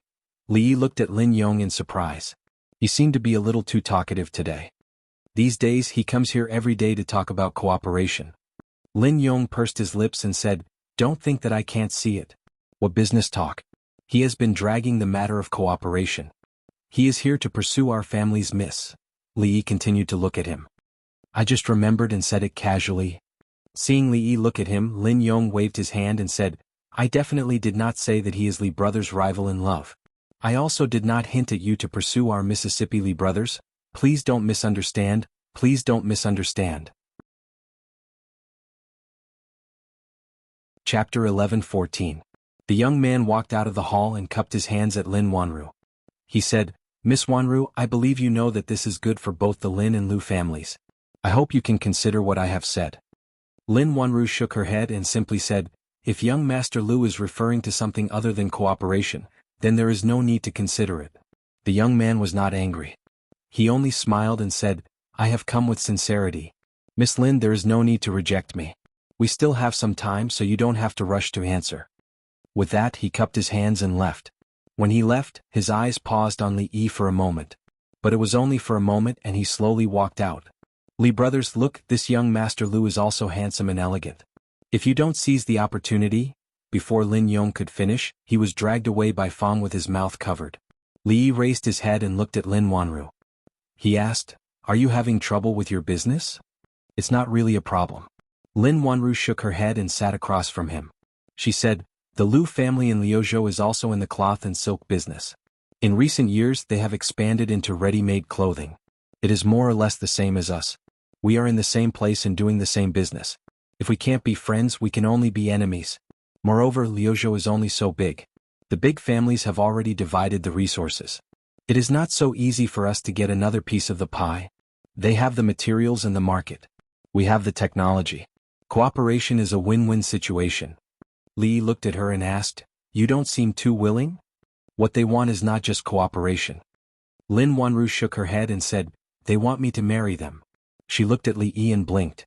She said, Manager Li, in the contract we negotiated, there is no such thing as selling myself, of course. Li Yi nodded and said, cooperation is cooperation, but this request is too much. We absolutely can't agree to it. We can stop doing business in Liuzhou, but we can't treat marriage lightly. Not necessarily. Lin Wanru looked out the door and said, the Liu family is a relative of the royal family and their influence runs deep. Their silk business is spread all over the Qi kingdom. Not only in the Liu province but in other places as well. Although the Lin family has accumulated some wealth over the years and is praised by many, their foundation is still shallow. Without the protection of the third prince, they would be like duckweed in the water, willow catkins in the wind at the mercy of others. Li shook his head and said, marriage should be the result of two people liking each other. It shouldn't be some kind of exchange of benefits and it shouldn't be a child's play. In this world, how can everything be perfect, Rui? Lin Wanru smiled and said, in this world, how many couples don't like each other? So what if they like each other? So what if they don't like each other? Isn't it all for life? Don't be so pessimistic. I'm only a few months younger than Sister Rui. Dwainer is already 5 years old now. He was a playmate of our neighbor when he was young. Our child just got engaged last month. She laughed self-deprecatingly and said, if I don't get married soon, no one will want me.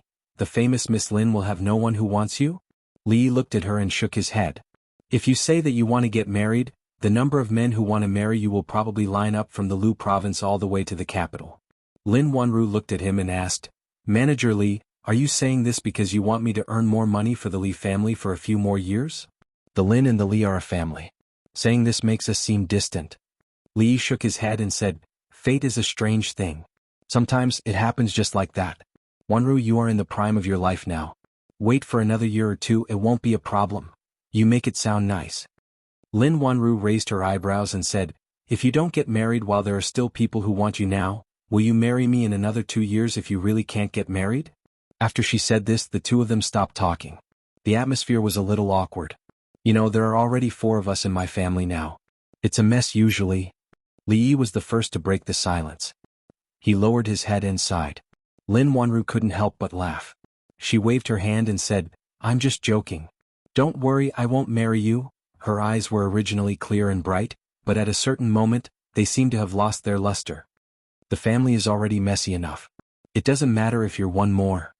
Li raised his head and said, no one wants you anyway. Why don't you think about it when the time comes? Outside the courtyard, Lin Yong and Fong were sitting on a big tree. Looking at Li Yi, who was being chased and beaten in the courtyard, Fong patted Lin Yong's shoulder and said, see, it's none of your business. Why were you in such a hurry just now? Lin Yong nodded guiltily and said, I'm sorry, I was wrong. Learn more in the future? Fong lectured him seriously and jumped down from the tree. Lin Yong stared blankly for a moment, then glanced downwards and instantly felt dizzy. He hugged the tree trunk and shouted, let me down, I'm afraid of heights. To Li Yi, the business in Liuzhou was dispensable. Even the business in the entire Qi kingdom did not mean much to him. The Li family's business was spread across all the prefectures in the Qi kingdom. He also had the tax revenue from Shuzhou and Rui City. The money he earned was enough. Not only was it enough, but it could also support Yang Liuqing in his rebellion. It was more than enough. He did not have any big ambitions such as becoming the richest man in the world. If that was the only ambition he had, it was very likely that he had already achieved it. But since he was going to stay in Liuzhou for a while and had nothing to do, he would do some things while he was at it. If others wanted to fight for something, he did not mind playing along. The business expansion in Liuzhou was still in the preliminary stage, so there would not be any obstacles for the time being. Su Zheng's plan to unify the holy religion had encountered a big obstacle. Before Liuzhou, they had unified more than 10 prefectures and did not encounter too many obstacles. Perhaps this finally alerted the other party.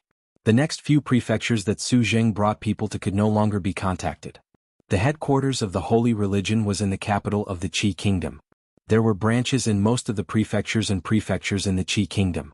These branches were managed by the elites of the holy religion. On normal days they had one-way contact with the followers. When Su Zheng and the others went there, they did not contact these people. As a result, they could not get the list of followers. All their actions could only be put on hold. The Qi kingdom was much larger than the Wu kingdom and the Jing kingdom. It had nearly 100 prefectures and prefectures. They had only unified a dozen or so prefectures. After the other party was on guard, every step became extremely difficult. It would take a long time to unify one prefecture and one prefecture. Li Yi thought for a while, then borrowed Wanru's study room and began to write a letter. He wrote a few words on the envelope. To Su Tian. Chapter 11:15. They had to do things in a simple and straightforward manner. They had to solve the biggest problem with the smallest investment. The holy religion claimed to have 100,000 believers in the Qi kingdom. That was 5 or 6 years ago, and it was unknown how many there were now. Was it a big deal to persuade a multi-level marketing organization with 100,000 people to mend their ways and return to the right path? All they needed was a piece of paper to solve this big problem. In the final analysis, the only one standing in their way was the Taoist nun. Without a leader at the master level, the rest of the people were just a plate of loose sand. They were nothing to be afraid of. Unfortunately, Su was very interested in the Taoist nun. There was another person who was more interested in the Taoist nun than Su. He was more interested in the affairs between Su and the Taoist nun. Therefore, what he had to do was to send this letter. The situation in the Wu kingdom was good. Yang Liuqing and the others had already occupied nearly 20 states, which was enough to stand up to the imperial court of the Wu kingdom. Some powerful bandits, who had been observing for a long time, had been showing signs of taking sides in recent days. Outside the cities they occupied, countless people were looking forward to being liberated as soon as possible. They had won countless battles and stabilized the people in the states and prefectures they occupied and saved them from the chaos of war. Today she had become the faith in the hearts of the people in the Wu kingdom. The chaos in the Wu kingdom wouldn't last for a few years. It seemed easy for them to rebel in the Wu kingdom, but in fact there were many predecessors and descendants. And they didn't know whether they were predecessors or descendants. In short, in the 5,000 years of China, countless predecessors and descendants had paved the way for them. If it wasn't for the fact that the Wu kingdom could have a stable regime in the future, they would have been advancing unhurriedly. Relying on these past and future experiences, it was a shame that they hadn't been able to conquer the imperial city of the Wu kingdom until now. Life in Liuzhou was very comfortable. There were not many people here and the scenery was beautiful. The river snail rice noodles were delicious. Li Yi had been to many prefectures, including those of the Jing kingdom, the Qi kingdom and the Wu kingdom. These prefectures were neither the most prosperous in industry nor the most prosperous in commerce, but overall they gave people a good feeling. The scenery was beautiful and the prefectures were extremely clean. In his mind, the livability index of these prefectures could be ranked in the top 5 among all the prefectures. Lin Wanru and Lin Yong were not very familiar with Liuzhou, but since they were born in the Qi kingdom, they were more familiar with the place than Li Yi and the others. These days Lin Wanru and Lin Yong brought them around. Li Duan liked to play. The main reason was that he didn't need to practice when he played. Moreover, he knew that when he went back this time he would have to go to school with others. There wouldn't be many free and unfettered days. Old Fong was alone on this trip, but he wasn't when he was out having fun. His relationship with Lin Yong progressed rapidly. He often saw Lin Yong asking him for advice with a sincere face. It seemed that ever since he was hung on the tree by Fong, the two of them often got together, and no one knew what they talked about. Wanru was no longer considered an outsider in the Li family. Before Zueimo and Ruoqing came into the family, she got along very well with Rui and Rui. She was one of Mississippi Lu's few friends. The friendship between the two had been forged several years ago. The last time they were in the capital, she even taught Rui how to read poetry. It seemed that from then on Mississippi Lu only started to take the initiative to learn. Liuzhou was not big. They would occasionally go out for a walk. In half a month they had visited all the places and there was no good place to go. Once people stopped, they would always want to find something to do. But this place was different from the Jing kingdom. There weren't so many opponents who took the initiative to make trouble. It was also different from the Wu kingdom. They couldn't casually rebel, and the days gradually began to become boring. Fortunately, there was Lin Yong to talk to him often. He didn't know if it was an illusion, but he always felt that after hanging out with Fong for a period of time, Lin Yong began to talk more. And as he chatted, the topic would always turn to Lin Wanru. Our miss likes to eat sweet things since she was young. When she was young she ate bad teeth. Later she slowly changed. But she usually likes to eat some pastries. Lin Yong almost watched her grow up.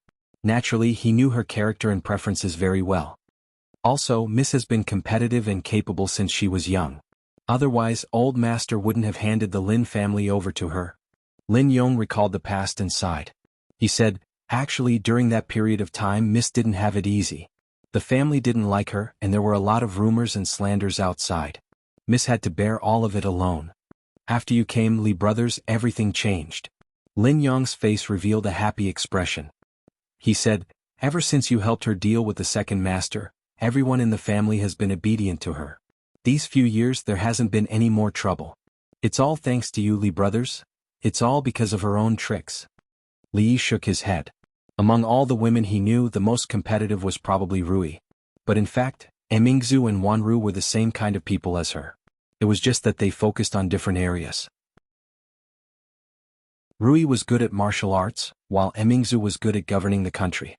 Sometimes even Li Yi himself had to admire Wanru's business methods. Li Yi looked at Lin Yong and asked, has she been so powerful since she was young? That's not all. Lin Yong thought for a while and shook his head. He said, don't be fooled by Mrs. Ability. In fact, she was still wetting the bed when she was 5 years old. Seeing Lin Wanru coming out of the inner courtyard, Lin Yong hurriedly shut up. Seeing that his gaze and expression were not right, Lin Wanru frowned slightly. She walked over and asked, what are you talking about? He's talking about how good you've been at doing business these few years. Li Yi gave her a thumbs up and said, to be honest, I really admire you when it comes to doing business. Since you said that, I'll take it that you're mocking me. Lin Wanru looked at him and said, at best, I'm just a small steward under Manager Li. When it comes to doing business, how can I be better than you? Li shook his head and said, I only know a little more than others in certain aspects. In fact, I don't know much about doing business. There are many things that I still need to ask you. He picked up the teacup and put it down again. He said, right, I happen to have something to ask you. Lin Wanru sat opposite him and asked, what is it? Li thought for a moment and asked, did you really still wet the bed when you were 5 years old? Hearing this, Lin Wanru was startled and Lin Yong's expression changed greatly. Lin Wanru took a deep breath, her chest rising and falling a few times. She almost crushed her teeth and squeezed out 2 words from between her teeth. Lin Yong. Judging from the speed at which Lin Yong escaped, he should have been sparring with Fong recently. His skills were clearly much better than before. Seeing that her face was already red, Li Yi hurriedly said, it's nothing. Lin Yong just mentioned it in passing. I'm not afraid of you laughing at me, but actually, when I was young, she probed, when you were 5 years old you still wet the bed? Looking at Miss Lin's expectant gaze, Li shook his head and said, no, I stopped wetting the bed when I was 1 year old. When Lu Luo stepped into the courtyard he saw such a scene. The legendary woman of the Lin family, who had always been indifferent to men, was blushing as she stretched out her hand to hit another man. Of course, anyone with a discerning eye could see that it was a hit, in a flirtatious manner. He had come here many times under the guise of discussing business, but Lin Wanru had never treated him like this. With just one look he felt a strong sense of jealousy towards that young man. He took a deep breath and calmed himself down. With a smile on his face, he stepped forward and said, Wanru, have you thought about the matter I mentioned last time? Lin Wanru glanced at Li Yi who was beside her.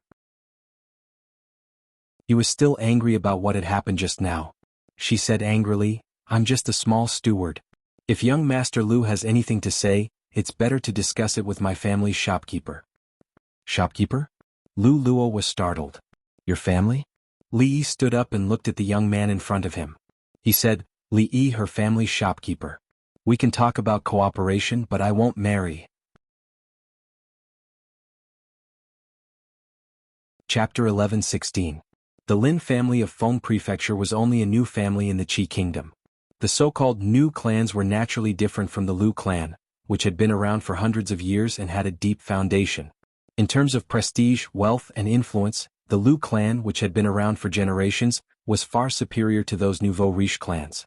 In their eyes, the Lin family and the Chen family, which had been in the limelight for the past few years, were all nouveau riches. The wealth that they had accumulated in a short period of time might be comparable to that of a big family like the Lu family.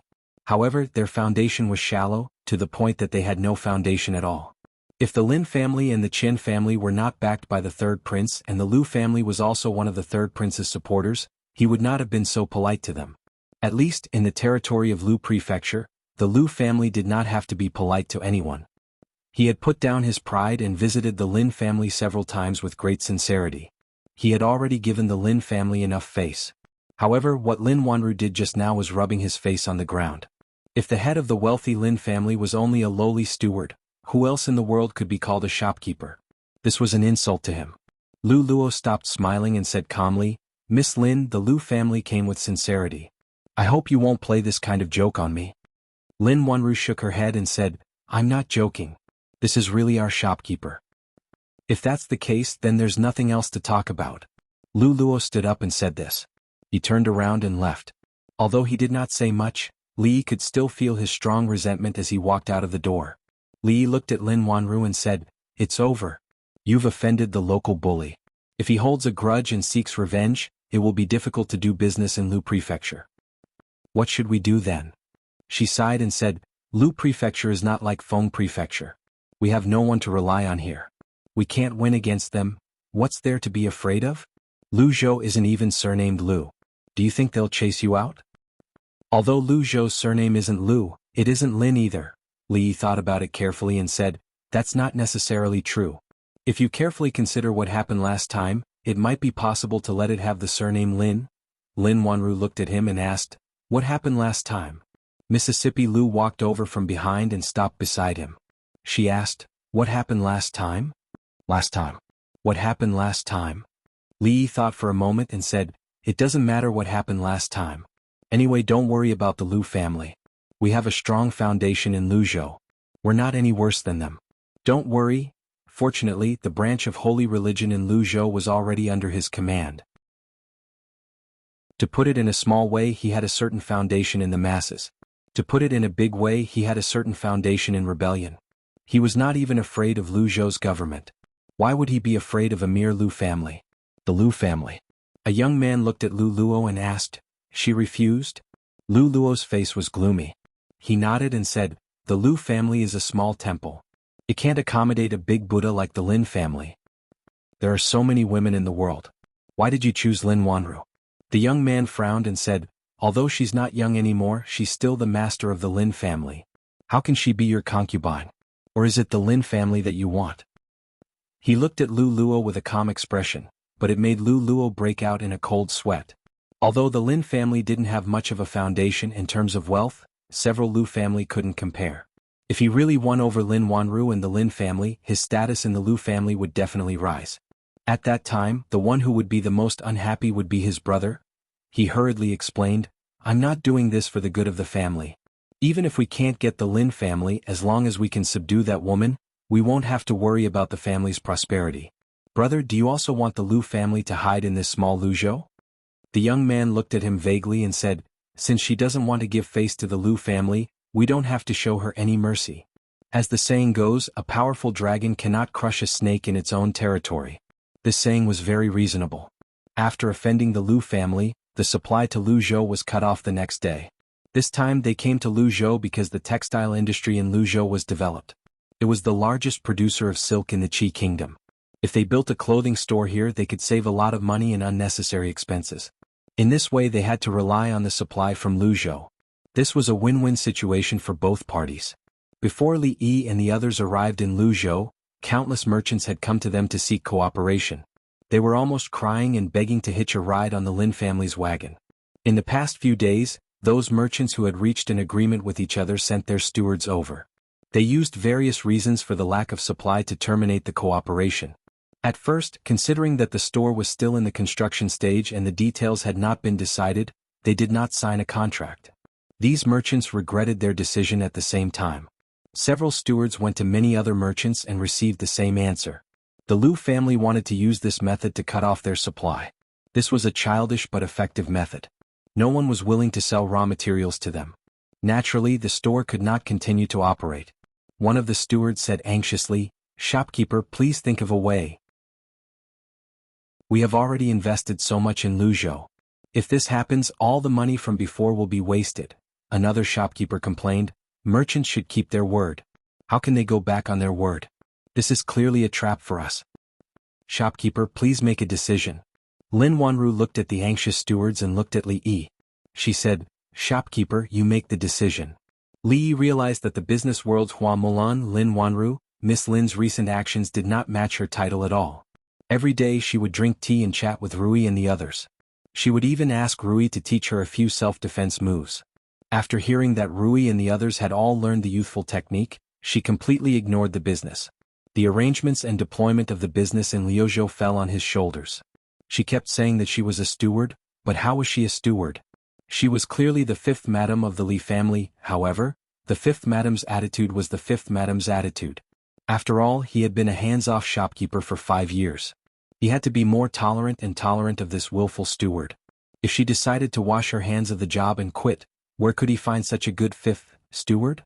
Li looked at Su Zheng, who was standing at the side, and said, "Envoy Su, sorry to trouble you." The Lu family. Lu Luo sat in the hall with a sneer on his face. The Lin family's business was very big. It had spread all over the Qi kingdom. It was much bigger than the Lu family's business. However, it should not be forgotten that this was Liuzhou, the Lu family's Liuzhou. In Liuzhou, even the tiger had to lie down and the dragon had to lie down. Lin Wanru did not give him any face. She did not give the Lu family any face. In Liuzhou they would not be able to do anything. The Wu family. The Wu family's silk business in Liuzhou was not the best, but it could be ranked in the top 5. At this moment, the master of the Wu family was sending the few people out of the mansion respectfully. He bowed to the person at the front and said, "Sir Envoy, please be rest assured. I will keep the people under control. They will not cause trouble for you." Su Jing nodded with a cold expression on his face. The few shopkeepers of the Lin family followed behind. Each of them looked as if they had seen a ghost.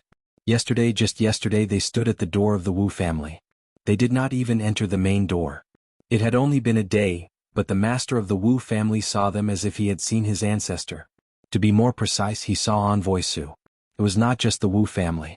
They had gone to a few other families.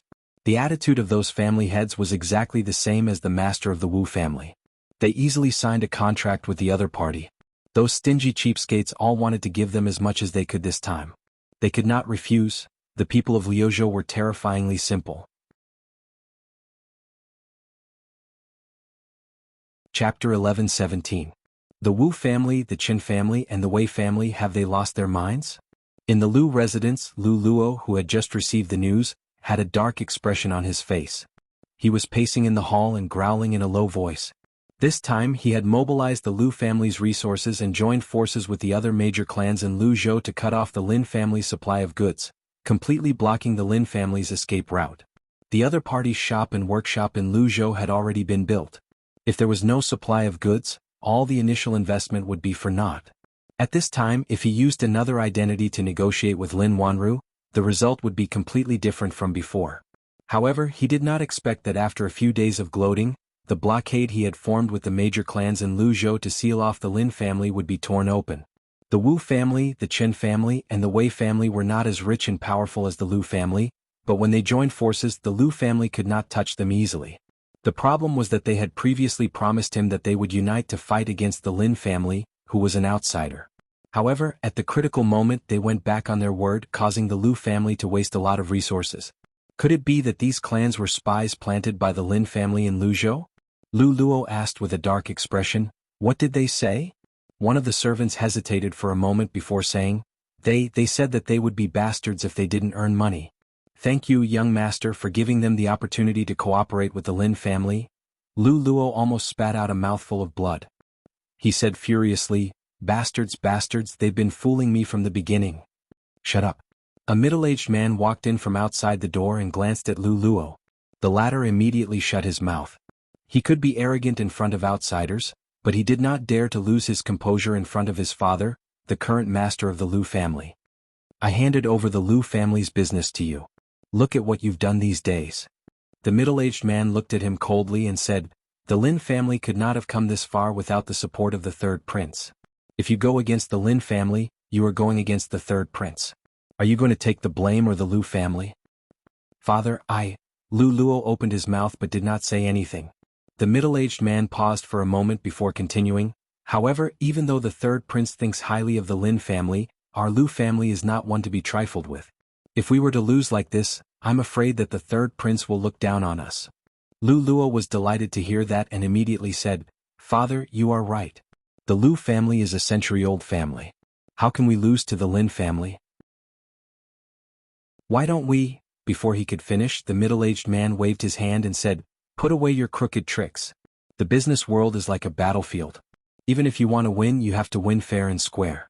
I want to see if the legend of the Lin family is really that capable, or if the rumors are exaggerated. Li Yi felt that the rumors about the Lin family's favored daughter were exaggerated. She did not care about anything these days.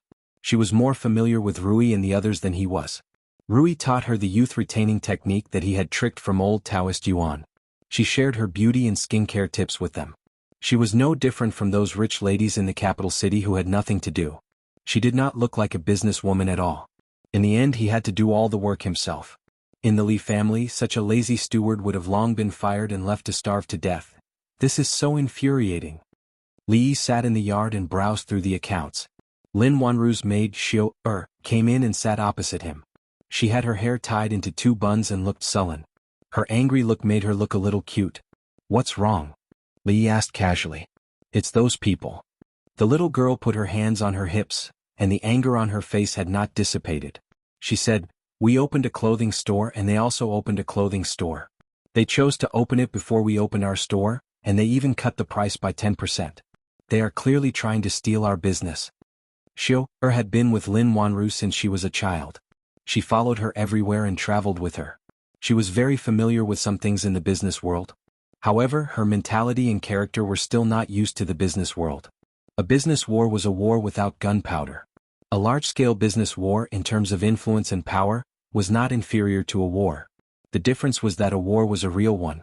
After the war there would be a lot of corpses. After a business war there would often be no bones left. If they do this when we open in 2 days, there will be no customers. The little girl wiped her tears. She had been following the business expansion in Liuzhou from beginning to end. She had worked so hard for so long, but in the end the peaches were taken by others. She felt so wrong that she was about to cry. Li Yi had a headache when he saw the girl cry. He hurriedly said, Don't cry, don't cry. It's just stealing customers. I will teach you a trick that can definitely steal all our customers. It's true. Xiu rubbed her eyes and looked at him with surprise. She trusted young Master Li very much. Sometimes she even trusted him more than she trusted her own Mississippi. Because when her miss encountered something she could not decide, she would also listen to Li. Don't worry about it. Li Yi put down the account book and said, Let's talk about something else first. Xiu how old were you with your miss? Xiu thought for a moment and said, 9 years old. How old was your miss at that time? I think 14 years old. Then, when your miss was 14 years old, did she still wet the bed? From the beginning, Li Yi saw Lin Wanru standing in the distance and looking at them from time to time. At a certain moment she finally came over and asked, You and Xiu what were you talking about just now? Li Yi said helplessly, You didn't teach her how to deal with the Lu family, so I had to teach her myself. Lin Wanru still looked a little doubtful and asked, That's all? That's all. Li Yi looked at her and said in surprise, Xiu was about to cry because of the Lu family's means. I just taught her how to deal with it. What else could I say besides that? I can't say that you still wet the bed occasionally after you were 10 years old, can I? Lin Wanru was stunned, and then her face began to blush and blush.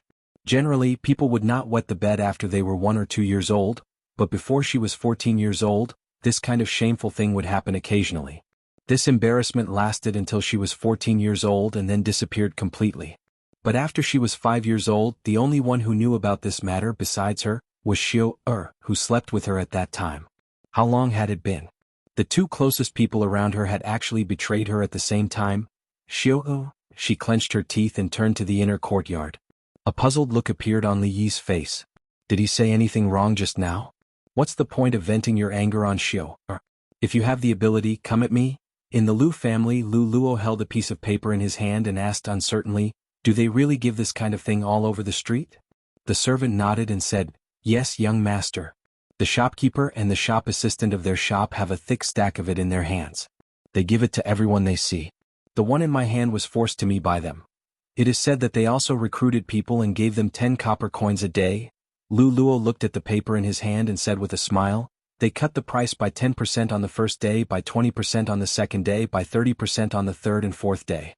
Half a month later they actually cut the price by 90%. He put the paper on the table and said mockingly, they cut the price by 10%. Why didn't they give it away for free? The Lu family gave 10% of the profit, so the number of customers in the shop had multiplied over the past few days. They had the idea of small profits but quick turnover. However, small profits but quick turnover did not mean that the lower the price, the better. 10% of the price was far lower than the cost price. The more they sold, the more they would lose. If the people of Luzhou bought their goods on the last 2 days, even if the Lin family was wealthy and did not care about the loss of Luzhou, they would still become a joke in the business world. What the proud daughter of the Lin family, the Hua Mulan of the business world. It turned out that it was all just a rumor.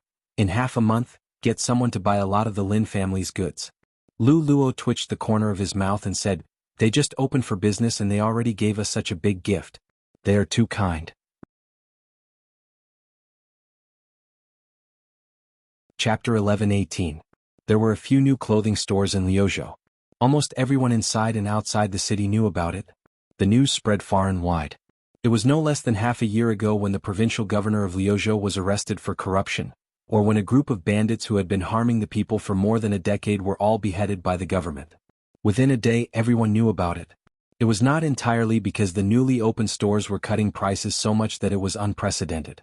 The main reason was that no one had seen the overwhelming publicity on the streets and alleys of the city.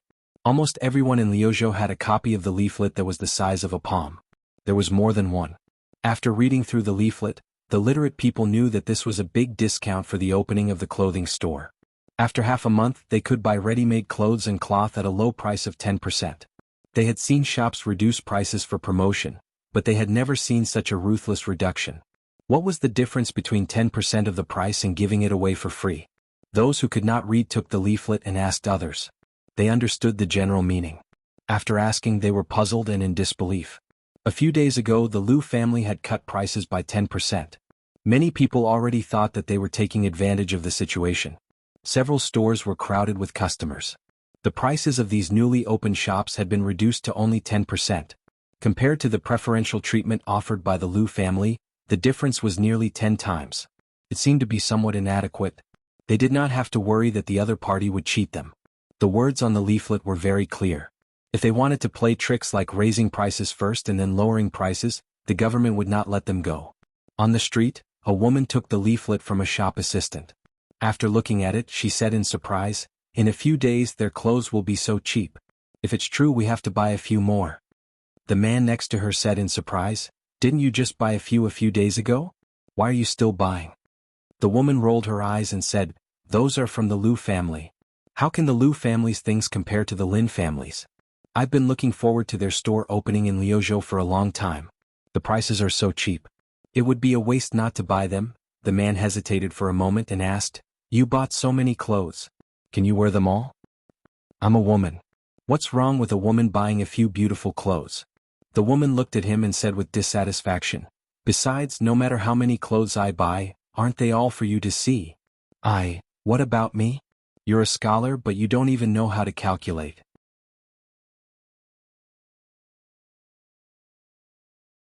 Buying a piece of clothing from the Lu family is equivalent to buying 2 or 10 pieces of clothing from the Lin family, but it's not even as beautiful as the Lin family.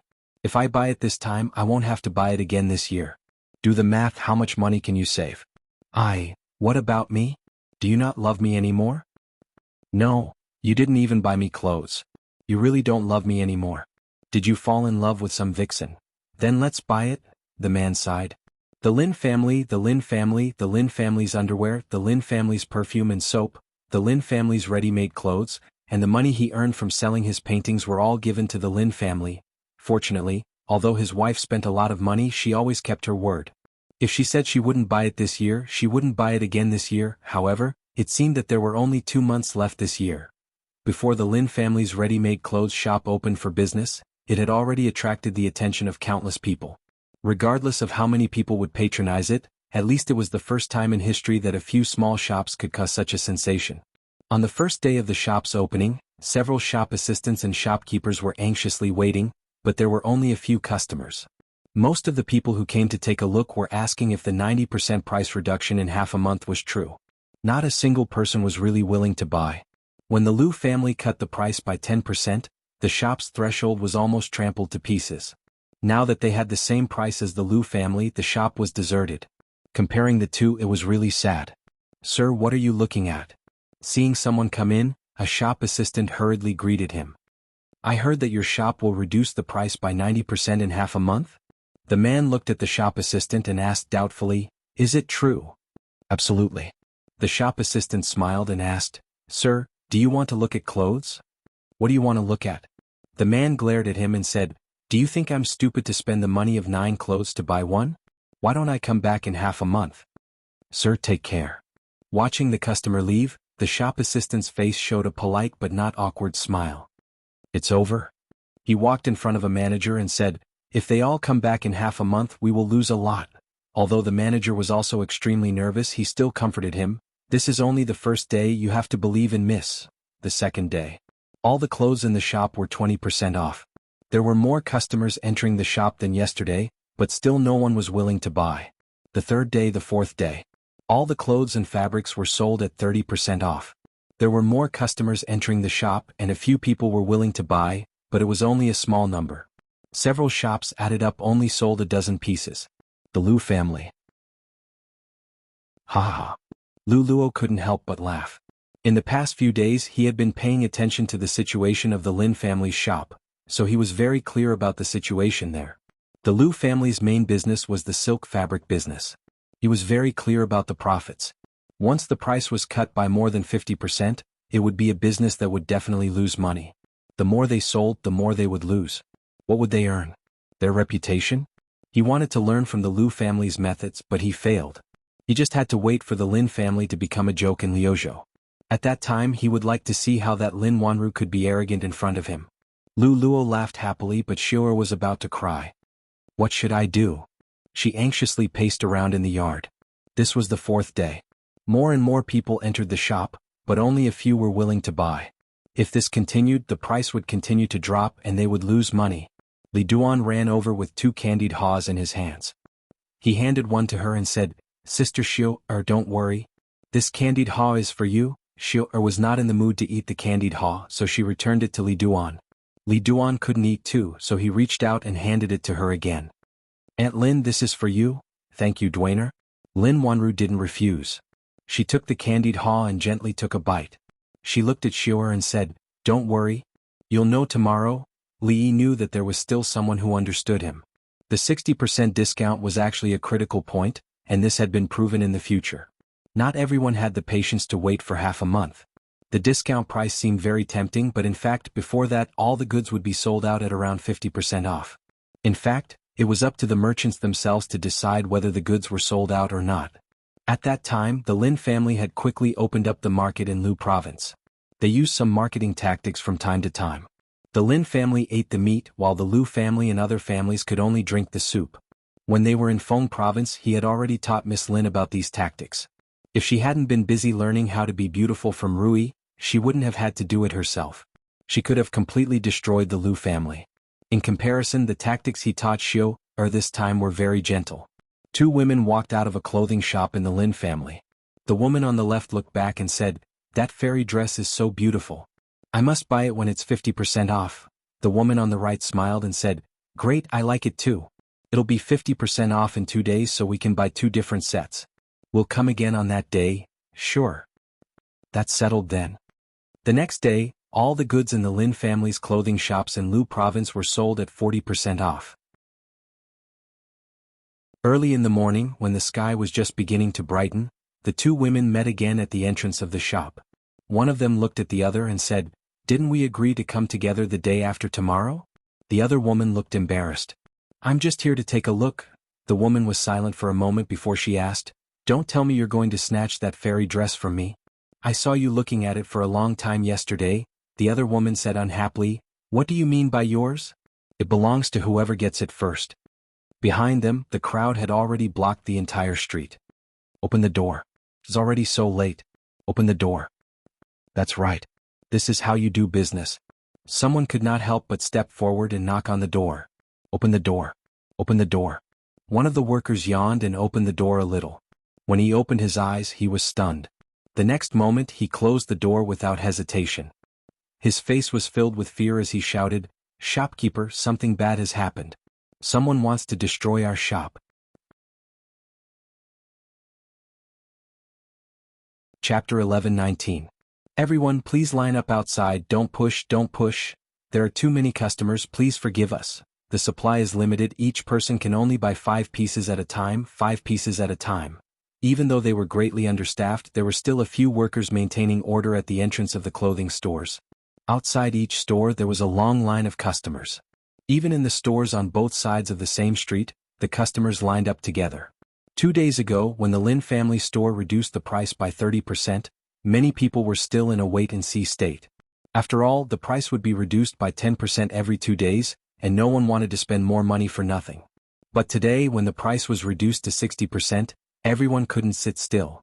Although after 10 days they could buy the goods at the original price at 10% lower, the problem was, before that, what if the goods they liked were bought by others?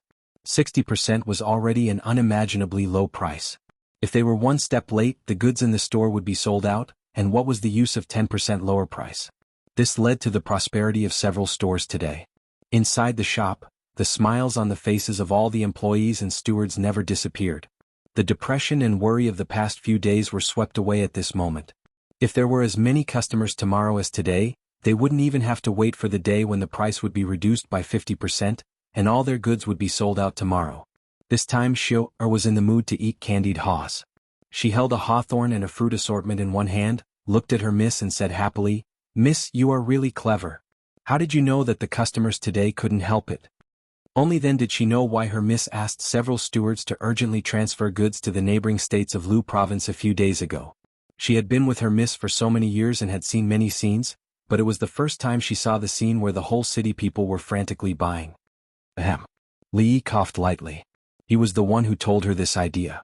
How could it be her miss who was clever? Xiao took a bite of the assortment of candied haws, looked at Li Yi and said, "We are family, Li, don't be so stingy." If Li Yi was stingy, he wouldn't have used such a violent method to open up the market. Although they could still make a lot of money from the price reduction, their ready-made clothes were cheap and of good quality. They were very popular in both the Qi and Jing kingdoms. They were always in short supply and there had never been a time when they couldn't sell. This time he was only making a name for himself in Liuzhou and giving a portion of the profits to the people. What he gained was long-term development. Later on they would organize membership events, birthday events and the like. Then they would be able to gain a firm foothold in Liuzhou. To be honest, Li did not care much about the business in Lu province or even the Qi kingdom. However, it was different for Xiao and Lin Wanru. He had no choice but to do something since he had nothing to do anyway. However, there were people who cared more about the Lin family's business in Liuzhou than him. Lu Luo had just returned from outside. His face was frighteningly gloomy. He had just gone to the Lin family's shop to take a look. The street was filled with people. As he walked through the crowd, his wallet and the jade pendant on him had been stolen. There were more than 10 people who stopped him and asked if he should queue up for him for 5 taels of silver each time. He thought that the Lin family's ready-made clothes shop would be deserted as usual. It would not be until 10 days later that the people who had been waiting for a long time would rush to buy the clothes at a low price. By then, the Lin family would lose everything they had invested in Liuzhou. However, today was only the 5th day and things had developed in a direction that he had not expected. There was a long queue outside every Lin family's shop. He had lived for more than 20 years and had never seen such a grand scene. Even the biggest temple fair in Liuzhou city was not as grand as this. Although 60% of the price was already very low with such a large sales volume, it was enough to ensure that they would not lose money. This was like a slap to Lu Luo's face. With the Lin family's interference, unless the Lu family reduced the price from 90% to 70% or 60% in the future, there would not be much effect. More importantly, after this, the Lin family's shops would completely enter the sight of the people of Liuzhou. The first to be affected would be the Lu family's business. A shopkeeper had already reported that the Lu family's shop did not have a single customer today. A servant beside him raised his head and asked, "Young master, what should we do?" They are limited to 5 pieces per person. Even if we want to buy, we won't be able to buy much. Lu Luo thought for a moment and said, go find more people. In 2 days, when they reduce the price to 40%, we must buy all of their goods before anyone else. But young master, I think that before they reduce the price to 40%, all of their goods will be sold out. Then 50% it is. Lu Luo gritted his teeth and said, this time the Lu family suffered losses because of them. This time we must earn back all of it. After the meal, Li Yi took Ruoqing out for a walk. When they came back, they saw more than 10 carriages parked in front of the mansion. Lin Yong was directing them to unload the goods. He first helped Ruoqing back to rest. When he came out again, he walked to the courtyard and sat down. He asked Lin Wanru, who was sitting opposite him, have the goods arrived? Lin Wanru nodded. Just arrived. Logically speaking, they should have arrived a few days ago. It took me some time to transport the outdated models from the other states. After the influence of the past few years, some of the common people in the Jing Kingdom and the Qi Kingdom had learned to follow the fashion trend. The ready-made clothing stores would also introduce new styles in time. Those outdated styles would be eliminated and lowered to a lower level. Then they would target the low-end market and sell them at a low price. Li Yi thought for a moment and looked at Lin Wanru. He asked, you're not thinking of canceling the limit of 5 pieces per person, are you? Not at all. Lin Wanru shook her head and said, I just feel that 5 pieces is too few. Many customers have objections. Why don't we change it to 500 pieces? Li Yi thought for a moment and asked, won't this be too much? Lin Wanru sighed and said, if we don't go too far, they will go even more. Don't offend women, especially smart women. Li Yi concluded another life philosophy. It had been a day since the Lin family's shop reduced prices by 50%. Lu Luo looked at a servant with a gloomy face and said, I told you to get more people to line up. What are you doing? The servant looked bitter and said, young master, you told us to go earlier. I got up before dawn, but who knew that there would be a long line in front of their door? Lu Luo looked at him and asked expressionlessly, are you blaming me for not thinking it through? I wouldn't dare. The servant hurriedly shook his head and said respectfully, young master, from tomorrow onwards each person can buy at most 500 pieces. I won't sleep today. After they close tonight, I'll bring some people to guard their door. This time there won't be any problems. If there's a problem this time, don't come to see me again. Don't worry, young master. The Lin family's ready-made clothing store had been selling at half price for a day. After the craze 2 days ago, the number of customers did not decrease. Instead, it increased. However, the people who got up before dawn the next day to line up realized something. A group of people with straw mats and quilts wrapped in them were sitting in front of the big stores. It seemed that they had been here since last night. This scene naturally made them speechless. It was already very cold at night in Lu province. To actually line up since last night just to buy a few pieces of clothing, this was more than crazy. It was a little crazy. Even the shop assistant who opened the store in the morning was shocked. After the store opened, those people threw the straw mats and quilts aside and swaggered into the store. Because the store space was limited, only about 10 people could enter at a time. The shop assistant smiled and asked, Sir, please take a look first. Call me if you like anything. The first man who entered the store waved his hand and said, I'll take all of these in your store. At the same time, the same situation happened in all the big stores of the Lin family. Chapter 11:20. Sir, how many did you say just now? The shop assistant was startled and asked with some uncertainty. 500. The man frowned and said, I want all of these in your shop. If it's not enough, I'll make up for it. The shop assistant looked troubled and asked, Sir, if you want to buy 500 pieces, what about the customers behind you? What does it have to do with me?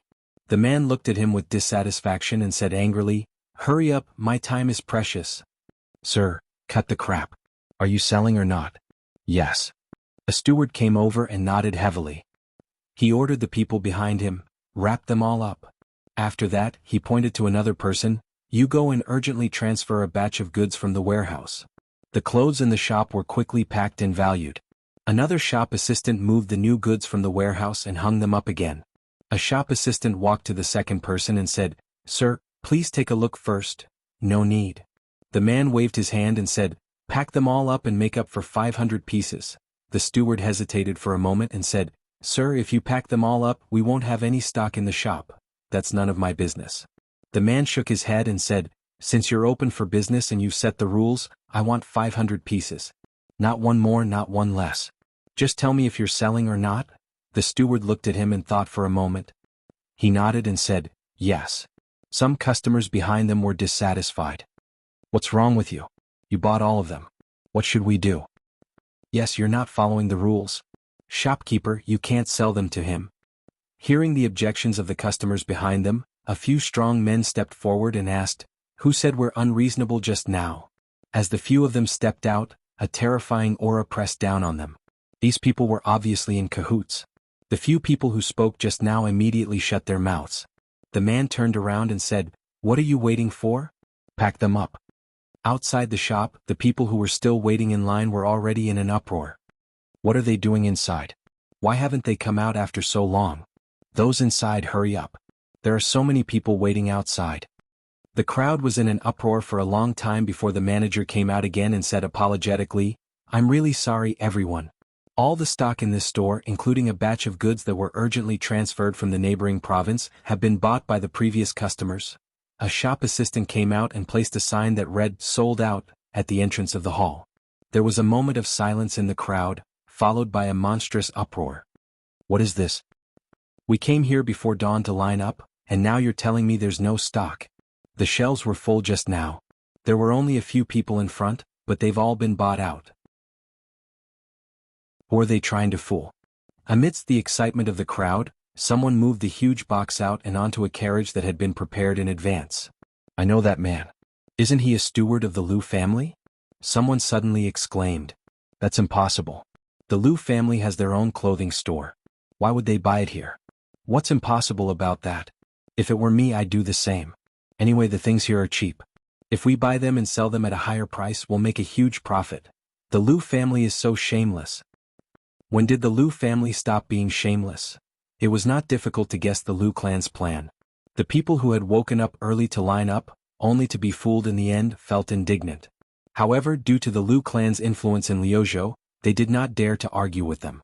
They could only curse in their minds. Someone looked at the steward and complained, "Yesterday and a few days ago we had 5 pieces per person.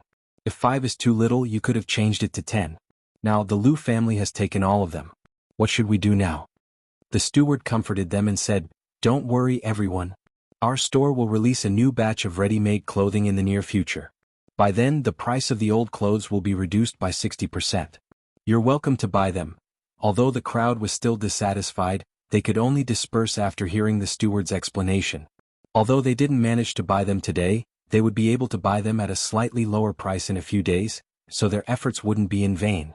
They could only blame themselves for not coming earlier. Even if they had come 1 or 2 days earlier, they wouldn't have ended up like this. Of course, they also had to blame the black-hearted Liu family. In order to make money, they actually used such shameless means. Only a fool would buy clothes from the Liu family. However, the new ready-made clothing from the Lin family was worth looking forward to. The new ready-made clothing that hadn't been released yet, but Li Yi had already seen it. The style of the clothes was designed by him and Zue Mo together. After the first batch was produced, Rui, Zue Mo, Ruoqing, and Lin Wanru had personally tried them on. They were of various styles which really made him feel addicted. Unfortunately, Rui didn't seem to be very interested in the new clothes.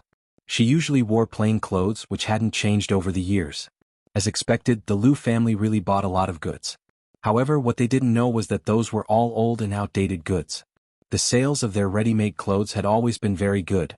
These outdated goods were temporarily put together by countless stores in several states. If it was in a big city like the capital or Qing and prefecture, people with a little bit of status would be laughed at if they went out wearing such outdated clothes. Those goods used to be sold at 20% or 30% off, but now they could be sold at 50% off. They had to thank the Liu family for dumping them all at once.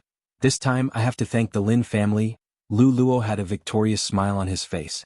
Although the development of things had deviated from what he had imagined, he still felt some sense of achievement in his heart to be able to make the Lin family suffer such a hidden loss. The head of the Liu family walked in from outside. Lu Luo smiled. "Father? Don't call me father." The middle-aged man looked at him with a sullen face. The reputation and credibility that the Liu family has accumulated for hundreds of years were almost destroyed in your hands. This is all because of you. The smile on Lu Luo's face froze. "What did I do?" Tomorrow reduce the price of those goods you robbed by 20% and sell them cheaply. This way we can still save some of the reputation of the Liu family. The head of the Liu family looked at him with disappointment on his face. He waved his hand and said, "From today on, you don't have to worry about the business of the Liu family anymore." Lu Luo was shocked and anxious. "Father, why?" The head of the Liu family shook his head. "You are not suitable to do business. The one in the Lin family is much more powerful than you and I can imagine. No wonder the third prince is so protective of the Lin family. This time he even personally sent a letter to the provincial governor, asking him to take care of the business of the Lin family in Lu province." The third prince personally wrote a letter? After a while, Lu Luo's face turned pale and he slumped on the chair. The Lin family, Lin Wanru. He clenched his fists and gritted his teeth so hard that they almost broke. After a while he stood up slowly and said in a hoarse voice, "Come, Brother Fong, when are you free? Teach me a few moves." In a shop, Lin Yong sat next to Fong. After thinking for a long time he finally spoke. On the surface the Liu family didn't seem to be doing anything. However, in the past few days, there had been people coming to the shop to make trouble. It was probably their last resort. He knew that he had some skills. However, after interacting with Fong recently, he deeply realized how big the gap between them was. Before Fong could answer, the shop suddenly became quiet. Lin Yong turned around and saw several people walking in. The person in the lead was an extremely tall and muscular man. He and old Fong were already tall and muscular enough, but this person was actually a head taller than the two of them and a size more muscular. If they were called big men, then this man could only be described as a giant. "Who is in charge here?" the giant man asked loudly as soon as he entered the shop. His voice was rough. Fong stepped forward and walked up to him saying, "I am." Fong was very tall, but standing next to the giant man he looked like a little bird. Of course he was the bird. The giant man looked down at him and said, "You should pay the shelter fee for this month." Fong looked at him and asked, "Shelter fee?" "Yes." The giant man continued to look down at him and said, "All the shops on this street have to pay the shelter fee every month if they want to operate safely. This is the rule. Didn't you ask about it when you opened the shop?" Fong looked up at him, thought for a moment and asked, "What if we don't pay?" "Don't pay?" The giant man sneered, grabbed his collar and slapped the shelf next to him. The shelf suddenly shook. The giant man looked at him and said in a cold tone, "Do you know that a person like you, I alone can, pot?" Fong also slapped the shelf. The shelf didn't shake much, but when he took his hand away, there was a handprint on the shelf. He looked up at the giant man and asked, "What can a person like me do?" Looking at the deep handprint on the shelf, the muscles on the giant man's face visibly twitched. "Big brother, which gang do you work in?" He let go of Fong's collar, gently helped him smooth the wrinkles on his clothes and said with a smile, "An expert like you can beat 10 of me." Chapter 11:21. The Liu family helped the Lin family clear the backlog of a few states, and the next day they sold them out at a very low price, almost as if they were free. It seemed to be more generous than the Lin family's promotion a few days ago. It showed that there were smart people in the Liu family. In fact, for a large clan like the Liu clan to be able to last for decades and even survive the change of dynasties, if they weren't smart enough, they would have long been swallowed up by others, not even their bones would be left. The Liu family was different from the Lin family.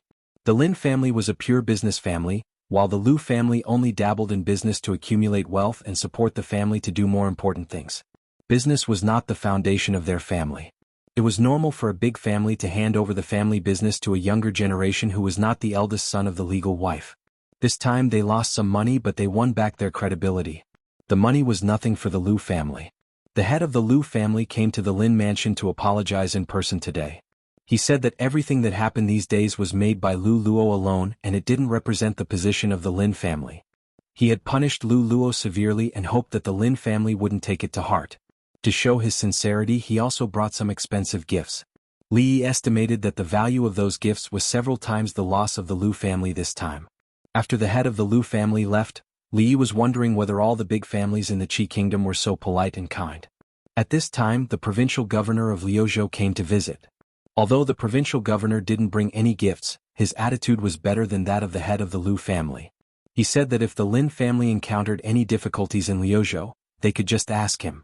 As the governor of Liuzhou, he would never let the Lin family suffer. Li Yi didn't believe that the head of the Lu family and the provincial governor came to show goodwill to the Lin family because they had nothing better to do. There must be some other reason. Lin Wanru walked over and sat opposite him. She said, "These years almost every time the Lin family went to a province it was like this. Every time we go to a province to expand our business, the third prince will personally write a letter to the provincial governor of that province. Among these people, there are people who are originally on the third prince's side, and there are also people who are not willing to offend him for these things. Thus, in the past few years, we have traveled all over the Qi kingdom without meeting any major obstacles." Lin Wanru looked at him and asked confusedly, "What did you say to the third prince when you left Fengzhou?" "Nothing," Li Yi said in surprise. "I just asked him to take care of the Lin family." These years the third prince had done more than just take care of the Lin family. Lin Wanru stared at Li Yi. She didn't believe that the third prince would spare no effort to support the Lin family just because of what he said years ago. "Maybe it's because I helped him before." Seeing that Lin Wanru was looking at him, Li Yi thought for a while and said, "Once your first prince sent an envoy to the Jing kingdom, saying that he wanted to unite with our princess royal by marriage. The princess royal is very good at governing the country and is very important to the Jing kingdom. Of course I didn't agree. You also know that if Zhao Jing marries the Jing kingdom the third prince will have no hope at all. I helped him indirectly that time. I think, maybe it's because of this reason." In detail, Li Yi and Zhao Yi weren't considered friends. Back then Zhao Yi brought a group of subordinates to humiliate the Jing kingdom, but Li Yi returned the favor. However, not only did Li Yi not hate him, but he treated him with respect everywhere. This was a person who truly did great things. Zhao Yi was really a person with charisma. Even though they were enemies, Lin Wanru couldn't feel any hatred toward him. He had helped the Lin family so much and he had helped himself so much, but Lin Wanru couldn't do anything for him. To be honest, Li Yi felt a little guilty. Lin Wanru thought about what he said just now and suddenly asked, "Princess Royal is not only important to the Jing kingdom but also to you, ah?" Li Yi looked at him and was stunned for a moment. Then he said, "Yes, very important. We are best friends." Lin Wanru looked at him and suddenly asked, "Am I your friend?" Lin Yong was originally passing by the two of them, but when he heard these words he suddenly stopped in his tracks. Then he turned around and looked at him with worried eyes. Young Master Li's answer was simply not using his brain. If he answered yes, then Miss Lin and the Princess Royal of the Jing Kingdom were both his friends. He just said that the Princess Royal was his best friend. Didn't it mean that in his heart, Miss Lin was not as good as the Princess Royal? If Miss Lin was unhappy because of this, all the efforts he had made before would be in vain. If he answered no, it meant that he only regarded Miss Lin as a steward. Wouldn't Miss Lin be even angrier? He showed an extremely worried expression on his face. No. Li Yi shook his head decisively. Lin Yong was stunned and couldn't believe his ears. Lin Wanru's expression didn't change much. She looked at him and asked doubtfully, "Why? If it's a friend it's not easy to make a move." Li Yi looked at him and thought for a moment. He asked, "If you can't get married in the future, will you really not consider living with me?" Lin Yong sighed and shook his head. He turned around and left. Brother Fong was right about one thing. It was something that was set in stone. He shouldn't worry about it. The young miss never asked others if they were friends. Brother Li was also very skilled in dealing with her. There was really no need for her to worry about the matter between the two of them. The only thing he was worried about was that although Li said it in a joking tone, Miss Rui was standing behind him. Would she be unhappy when she heard it? In fact, as soon as Li said that, he realized that he had made a mistake. He said that Emingzu was his best friend. If Lin Wanru asked him if she was his friend, he wouldn't be able to answer this question. He didn't expect that she would actually ask. Fortunately, Li Xian wasn't here. Otherwise things would be more troublesome. Fortunately, he was quick to react and used this half-joking, half-serious tone to resolve the awkwardness. As expected, a smile appeared on Miss Lin's face. Li Yi once again felt that he was very quick-witted. Lin Wanru looked behind Li Yi and smiled. Rui, Li Yi's expression froze. He only felt a chill on his back. There was no movement behind him for a long time. He finally breathed a sigh of relief. He thought that he was actually scared by such an old-fashioned trick.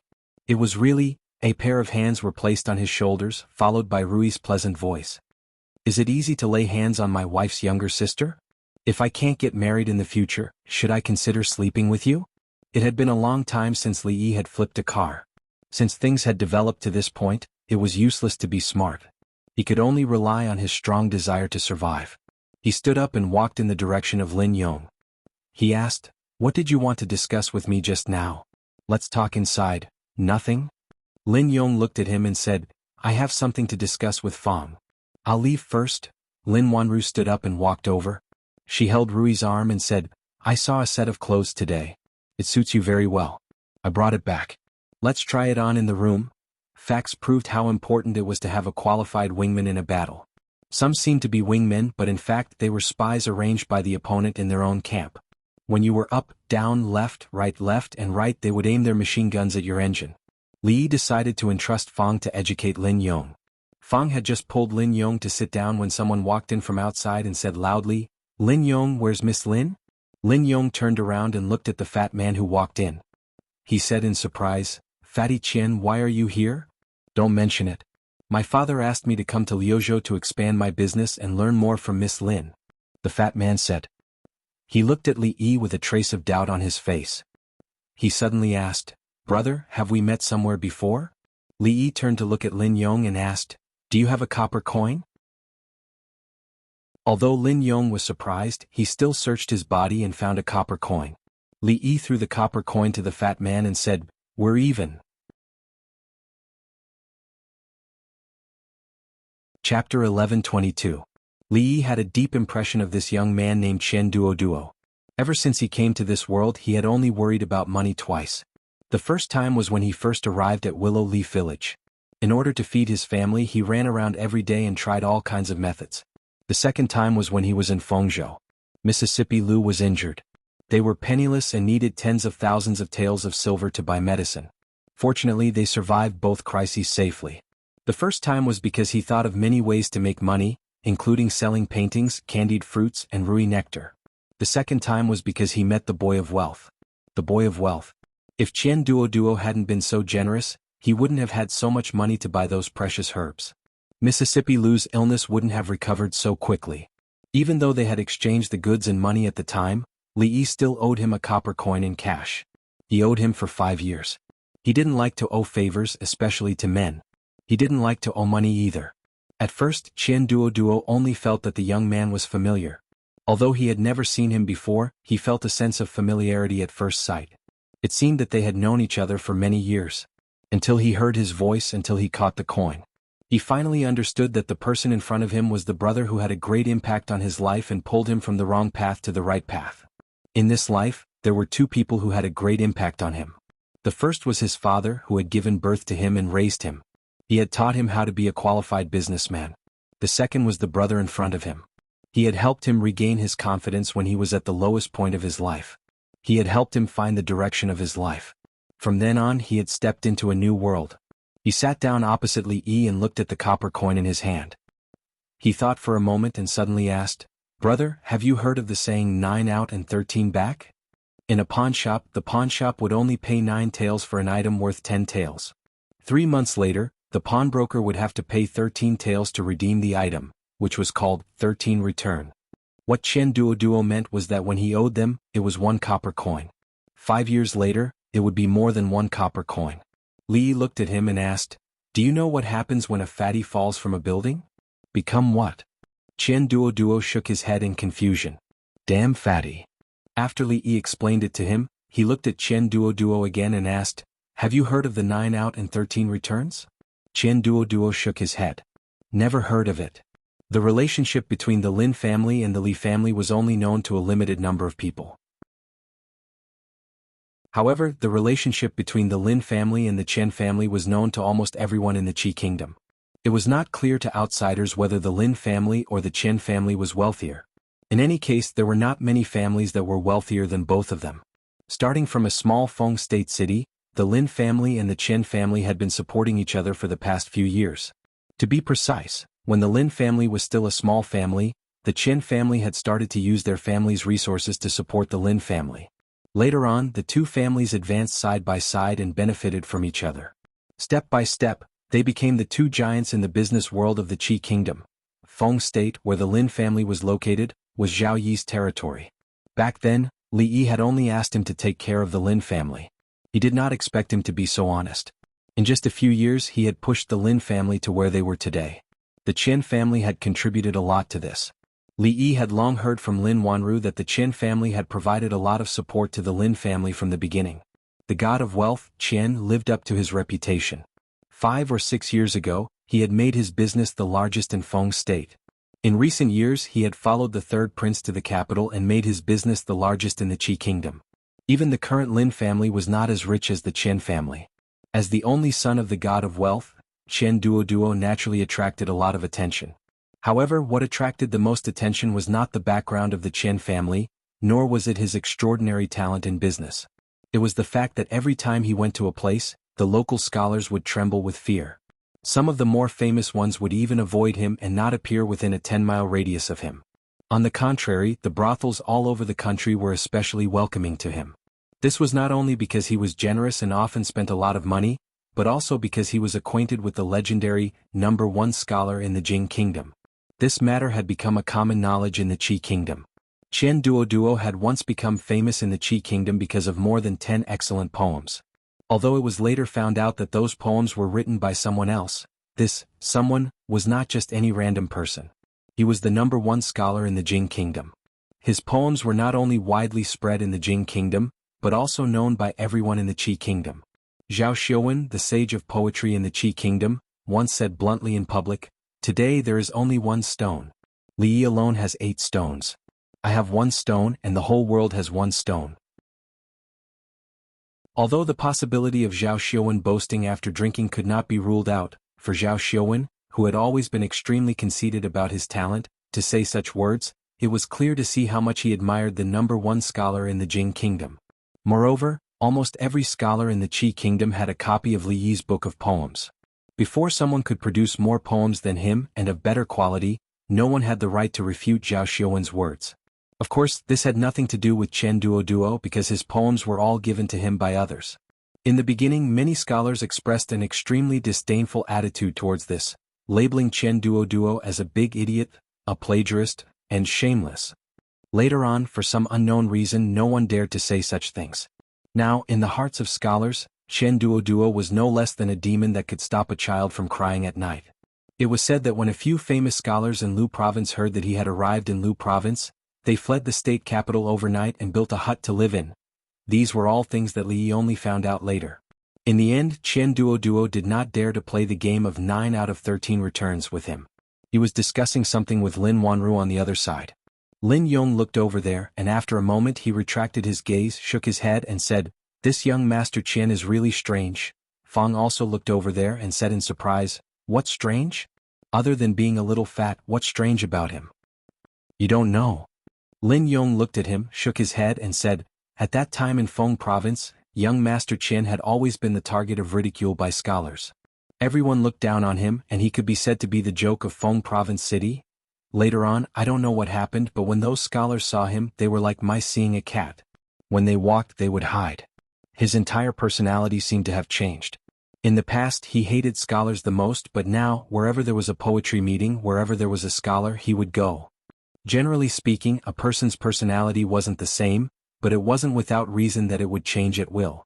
Suffering a major setback or encountering a major turning point in life would lead to a sudden change in personality. Or he met a life mentor who pointed out the direction of his life and lit a lamp to illuminate the road ahead. Li did not know why Qian Duoduo's personality had changed like this, but looking at him now, it was much better than being bullied and swallowing his anger. As for the sudden change in the scholar's attitude towards him, he did not know whether it was related to other things. In the early years, Lin Wanru would occasionally write to him, and she would mention some strange things in Feng province city. For example, a famous scholar was found naked in the street in the morning, wearing only a crotch cloth. His nose was bruised and his face was swollen and his body was full of footprints. That was not all. During that time, the overall quality of the scholars in Feng province city had declined. Almost every day, scholars who visited brothels and did not pay were caught in public at poetry meetings. It was not uncommon for scholars to abandon their wives and children, and their first wives and children came to find them. Even scholars with the highest quality were like this. In recent years, Zhao Yi only cared about fighting for the throne, and neglected the management of Feng province, running naked in the street, visiting brothels without paying, abandoning his wife and children. the moral degeneration of the world, the moral degeneration of the world. Chapter 11:23. The business of the Lin family and the Chen family were closely related in many ways. According to Chen Duoduo, the reason why he came to Liuzhou was that his father, the god of wealth Chen, felt that Miss Lin was very good at doing business and asked him to come over to learn some things. Chen Duoduo was the son of the god of wealth Chen, but he did not inherit the god of wealth Chen's ability to make money. Instead, he figured out a lot of his ability to spend money. Moreover, he was a very strange person. When he was generous, he would spend a lot of money without batting an eyelid. When he was stingy, he would remember a copper coin for 5 years and he still remembered Jiu Qian. 9 out, 13 back. Chen Duoduo and Lin Wanru talked for a while. When he walked over again, he suddenly stopped in front of Li Yi and bowed to him. Li Yi said in surprise, "What are you doing?" Chen Duoduo looked up at him and said seriously, "Brother Li has given me a new life. I deserve this bow." Fang and Lin Yong looked at him and then at Li Yi in surprise. Fang didn't know Chen Duoduo, but Lin Yong knew him a long time ago. However, he didn't know when the Li brothers had given him a new life. Li Yi waved his hand and said, "It's a small matter. You don't have to be so polite. It's a small matter for Brother Li, but it's a big matter for me."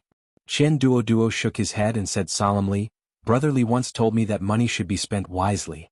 In the past, I spent 1,000 taels of silver, but I couldn't win the smile of the prostitutes in the brothel. Instead, I was laughed at by those poor scholars. Those years I was really bitter." Chen Duoduo's tone was sad. Speaking to this point, his tone changed and he said, "Later, after Brother Li's advice, every time I went to a place, I spent 100 taels of silver, and I could subdue all the idlers in the city. Whoever laughed at me, I let them beat them up. I spent another 100 taels of silver, and I could spread the news that they visited prostitutes without paying. I spent another 100 taels of silver, and the whole city knew that they didn't pay for prostitution. I spent another..." Stop. Seeing Chen Duoduo's spittle flying, Fang and Lin Yong's eyes began to change. Even Lin Wanru came over. Li Yi hurriedly reached out and stopped him from continuing. If he allowed him to continue slandering him out of thin air, his lifelong reputation would be ruined in a day. At that time, how old Fang and Lin Yong would think of him wasn't important. How did Miss Lin see him? Her impression of him had worsened. What if he couldn't make a move against her in the future? Chen Duoduo didn't continue. He bowed to him again and said, "I've always wanted to say thank you to Brother Li in person. I've finally waited for you today." To Li Chiu, but to him, Chen Duoduo, this was the light that tore open the darkness, and it established a new direction for his life. It allowed him to be reborn, to hold his head high, and to become a new man. Kindness was akin to giving him a new lease on life. Lin Wanru looked at Li Yi with interest, as if she was getting to know him all over again. Li Yi took a deep breath, looked at Chen Duoduo and changed the topic. "You said you just came from the capital. How is the situation in the capital? Is the third prince doing well?" "The third prince has always been good." Chen Duoduo nodded and said, "Regarding how to deal with those sanctimonious so-called scholars, I have accumulated some experience in the past few years and have many new ideas. Brother Li, do you want to hear them?" "No, I'm not interested." Li Yi shook his head and said, "Why don't you tell me the situation in the capital in detail? How is the fight between the third prince and the first prince going?" Chen Duoduo was very regretful. He was very experienced in dealing with those sanctimonious beasts in human clothing. Brother Li was clearly his bosom friend, his guide, but he had to say these words that went against his heart. He could only sigh and say, "The third prince and the first prince should be evenly matched right now." The information that Li Yi got from others was naturally not as good as Zhao Yi's. Although the god of wealth Chen was not an official, Zhao Yi had countless counselors around him, but no one could replace the god of wealth Chen. He was Zhao Yi's god of wealth. Whether it was governing the country or rebelling, he could have no one by his side, but it was impossible for him to have no god of wealth Chen. Even Li Yi admired Zhao Yi's accuracy in judging people. Not only was he accurate, but he was also good at using people. He could use his charisma to make those people loyal to him. Since ancient times, those who achieved great things all had this quality. Although Li Xian was the emperor of the Jing kingdom and the master of the most powerful country in the surrounding area, he was far behind Zhao Yi in terms of personal ability, governing the country and using people. However, Li Xian also had his charisma. His charisma was foolishness. This kind of foolishness was fully revealed when he broke into the king of Shu's mansion alone and slapped Qin Yu in the face. and when he violently beat up the king of Shu with him in front of the civil and military officials. However, a fool had a fool's luck. Therefore his life was smooth and he easily reached the peak of his life. Compared to a smart person like Zhao Yi, Li Yi preferred the foolish Li Xian. Zhao Yi was indeed very capable. This ability was shown when he was young. He managed the remote Feng province into a prosperous place second only to the capital of the Qi kingdom. He had countless talents around him. Although he was not the crown prince, he had won the support of more than half of the officials in the imperial court. He could compete with the crown prince for the supreme position. It could be said that the current him was the most dazzling star in the night sky of the Qi kingdom. Most of the younger officials in the imperial court and officialdom of the Qi kingdom had been recruited by Zhao Yi. Due to several incidents, the first prince had lost the support of the people. However, the crown prince was still the crown prince. He still gathered a group of conservative old officials around him. Although the number of people was smaller, each of them held a high position and held great power. Their influence was more or less balanced with the third princes. Nowadays, the emperor of the Qi kingdom was no longer involved in the affairs of the imperial court. The first prince was in charge of the affairs of the imperial court while the third prince exercised the power of supervision. Both sides competed with each other. Whenever one side lost its balance, the emperor of the Qi kingdom would step in and intervene until the balance was restored. When Li Yi learned about these things from Chen Duoduo, he had a rough idea of the emperor of the Qi kingdom's thoughts. The emperor was balancing the powers in the imperial court. As long as one side was too powerful, the emperor might not live to the day he died of old age. He was also sharpening his blade. It did not matter whether Zhao Yi was the blade or Zhao Zheng was the blade. Both of them had scruples. Only when they had scruples could they grow. From the standpoint of the entire Qi kingdom, no matter who became the emperor in the end, their growth would be beneficial to the Qi kingdom. This was different from the former emperor. The former emperor would personally sweep away all obstacles for Li Xian, stabilizing the country and intimidating foreign enemies. Then he would hand over this great land to him in one piece. As for the former emperor himself, he would not be able to see the empire he had conquered. The emperor of the Qi kingdom was a successful emperor. So was the former emperor. Under his leadership, the power of the Jing kingdom had reached the pinnacle since the founding of the kingdom. The prosperous era under the rule of Li Xian was just a continuation of the previous prosperous era. However, unlike the emperor of the Qi kingdom, the former emperor was not only a good emperor, but also a good father. If things were really as Li Yi had predicted, the balanced situation in the Qi kingdom, barring any accidents, such as the sudden death of the emperor of the Qi kingdom, Zhao Yi's rebellion or Zhao Zheng's rebellion, would still be maintained for a long time. At the side, Chen Duoduo turned to look at Lin Wanru and said, "Sister Wanru, please teach me a few more tricks to do business.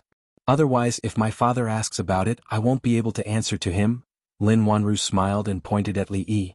She said, "You should ask your brother Li. He knows more than I do.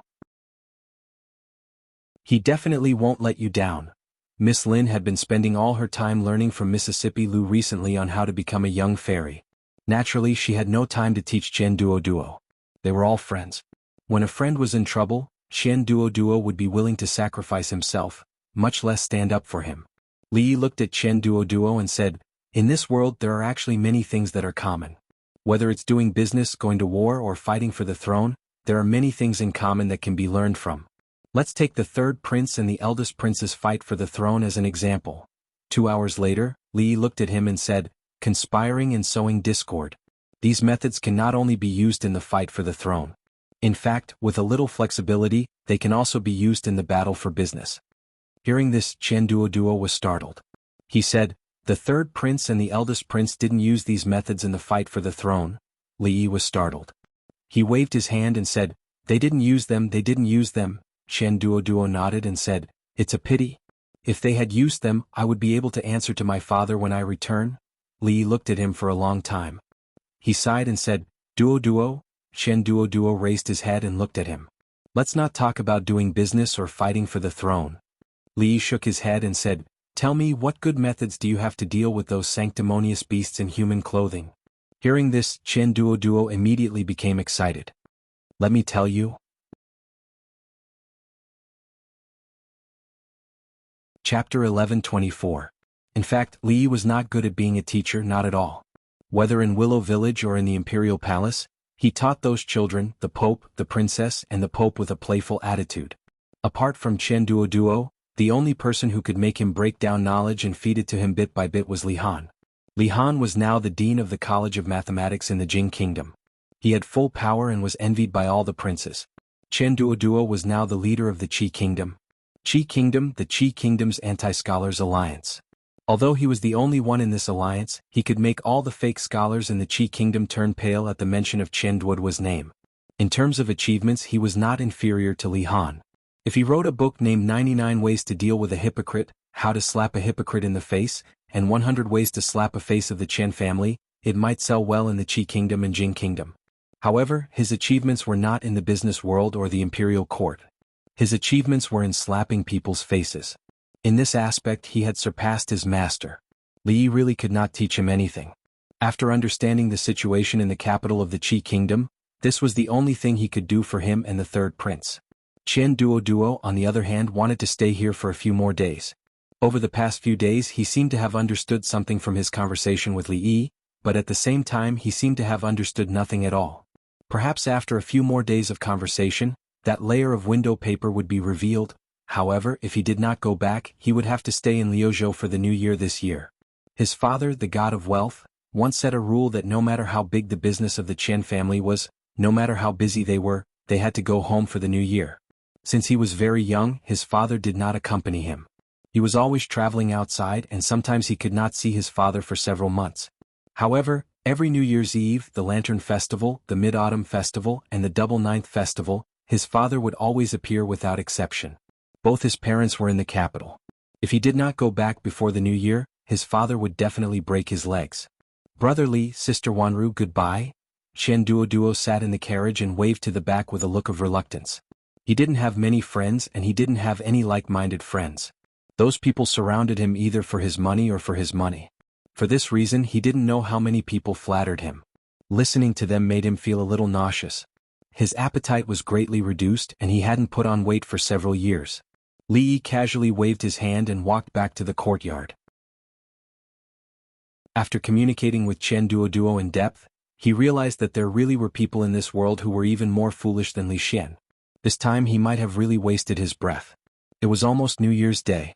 Ruoqing was already a few months pregnant and her pregnancy was starting to show. Zuiamo supported her and paced in the courtyard. Li Duan could already pull Li Mu to play on the swing with him.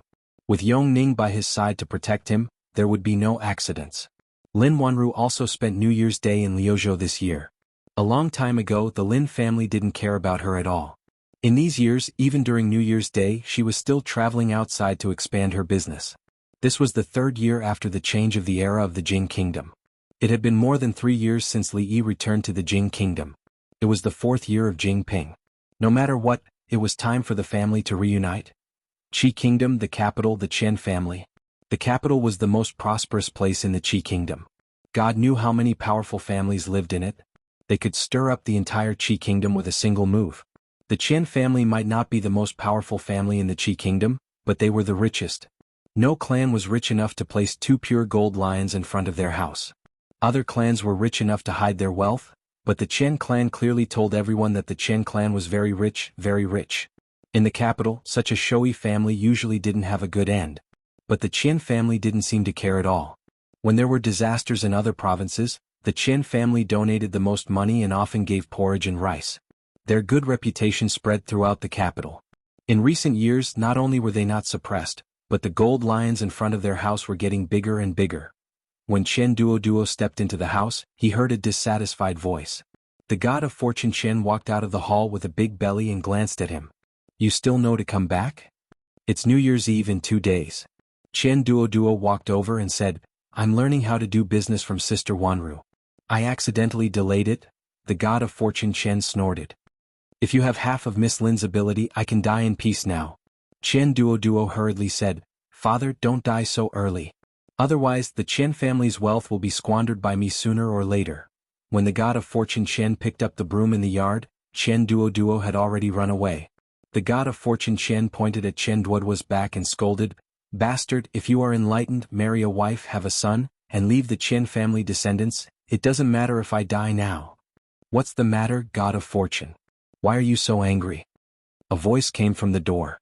The god of fortune Chen looked back and said, What kind of wind blew today that blew you two here again? Yang Yanzhou and Zhao Xiuwen cupped their hands to him at the same time and said, "Let's talk inside. Father, the tea is here." Qian Duo came over with a few cups of tea and turned to leave. "Stop." The god of fortune Qian glanced at him and said, "If I die, the Qian family will be handed over to you. You just stand here and listen. Learn more from the two adults." Qian Duo scratched his head. "Father, didn't you not let me learn from those scholars? You said that they only rely on their words and have no ability. Sister Wanru alone is worth thousands of them. Shut up." The god of fortune Qian glared at him, looked at the two people in front of him and said, "What orders does the third prince have this time?" Yang Yanzhou and Zhao Xiuwen's expressions were calm. They were used to this young master Qian talking like this. When it came to making money from doing business, the two of them added up. Thousands of them might not be as good as the god of fortune Qian and Miss Lin. Although the entire Qi kingdom only had one Miss Lin, they still couldn't refute it. Zhao Xiuwen coughed lightly and said, "It's like this. Recently, when His Highness sent people to check the accounts of the Ministry of Revenue, he found some problems in some places. He suspected that the accounts of the Ministry of Revenue had been tampered with. However, the method of the person who made the accounts was really clever. His Highness sent people to check several times, but they didn't find any more clues." Yang Yanzhou continued, "It's certain that there is a problem with the accounts of the Ministry of Revenue. They are so careful to hide it. There must be a bigger problem. The minister of the Ministry of Revenue is the Crown Prince's man. If we can take this opportunity to bring him down, it will be like cutting off one of the Crown Prince's arms. If we can take this opportunity to help our people get promoted, it will be of great help to His Highness." The god of fortune Qian looked at them and asked, "You want me to help check the accounts?" Yang Yanzhou and Zhao Xiuwen nodded at the same time. The god of fortune has a discerning eye. Anything related to money, no matter how strange it is, can't escape your eyes. "I got it." The god of fortune Qian nodded and said, "Now His Highness and the Crown Prince are evenly matched. The courtiers on the Crown Prince's side are deeply trusted by him and are loyal to him. It is impossible for them to be used by me. Every time one of them is removed, their power will be weakened. The position of the Minister of Revenue is special. If..." As the god of fortune Qian spoke, he glanced at Qian Duo, who was next to him, tilted his head and curled his lips. He was still talking to himself. It seemed that he was quite disdainful of this. He was angry and said angrily, "What are you talking about? Come on, I won't say it. You say it." Qian Duo was stunned. "What did I say?" "You don't know anything. Why don't you listen to me?" The god of fortune Qian couldn't help but kick his butt. "Do you think that it is enough to do business? There are many ways to do it. You don't know anything about the affairs of the court. How can I trust you to take care of the Qian family? Father, why don't you understand this truth?" Qian Duo shook his head and said, "In this world, in fact, many things are common. Doing business, fighting, or fighting for the throne, there are many common points that can be used for reference. Take the third prince and the first prince fighting for the throne as an example. In fact, this is the same as doing business. Isn't it just robbing people from each other? It is not so difficult." When Qian Duo said this, his tone suddenly paused. He waved his hand and said, "Why am I saying this?" "You continue. I will listen carefully."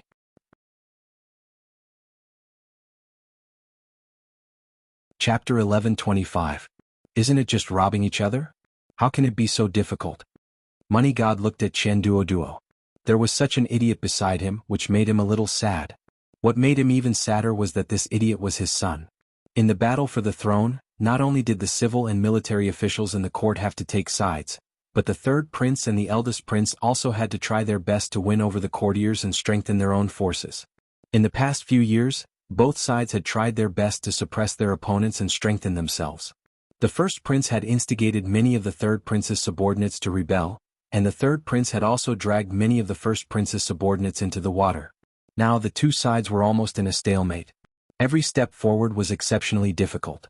The third prince had countless counselors under his command, but they had not been able to expand the advantage. How could Qian Duo speak such arrogant words? Money God was so angry that he laughed. He stood up from his seat, pointed to the chair and said to Qian Duo, "You sit down." Qian Duo hurriedly said, "I am not tired." "You sit down, you sit down." Money God took off a shoe, held it in his hand and said impatiently, "Don't talk nonsense. Just sit down." Qian Duo hurriedly sat down. If he didn't sit down this time, his father would beat him with the sole of his shoe. It doesn't matter if you don't understand at such a young age, but it is taboo to speak such arrogant words. Money God looked at him and said, "Tell me, how is the battle for the throne the same as doing business?" Chen Duo looked bitter. "I just said it casually." Money God looked at him and patted the sole of his shoe in his hand. "What you were talking about just now was how to rope in the first prince's subordinates or make them fall into chaos, right?"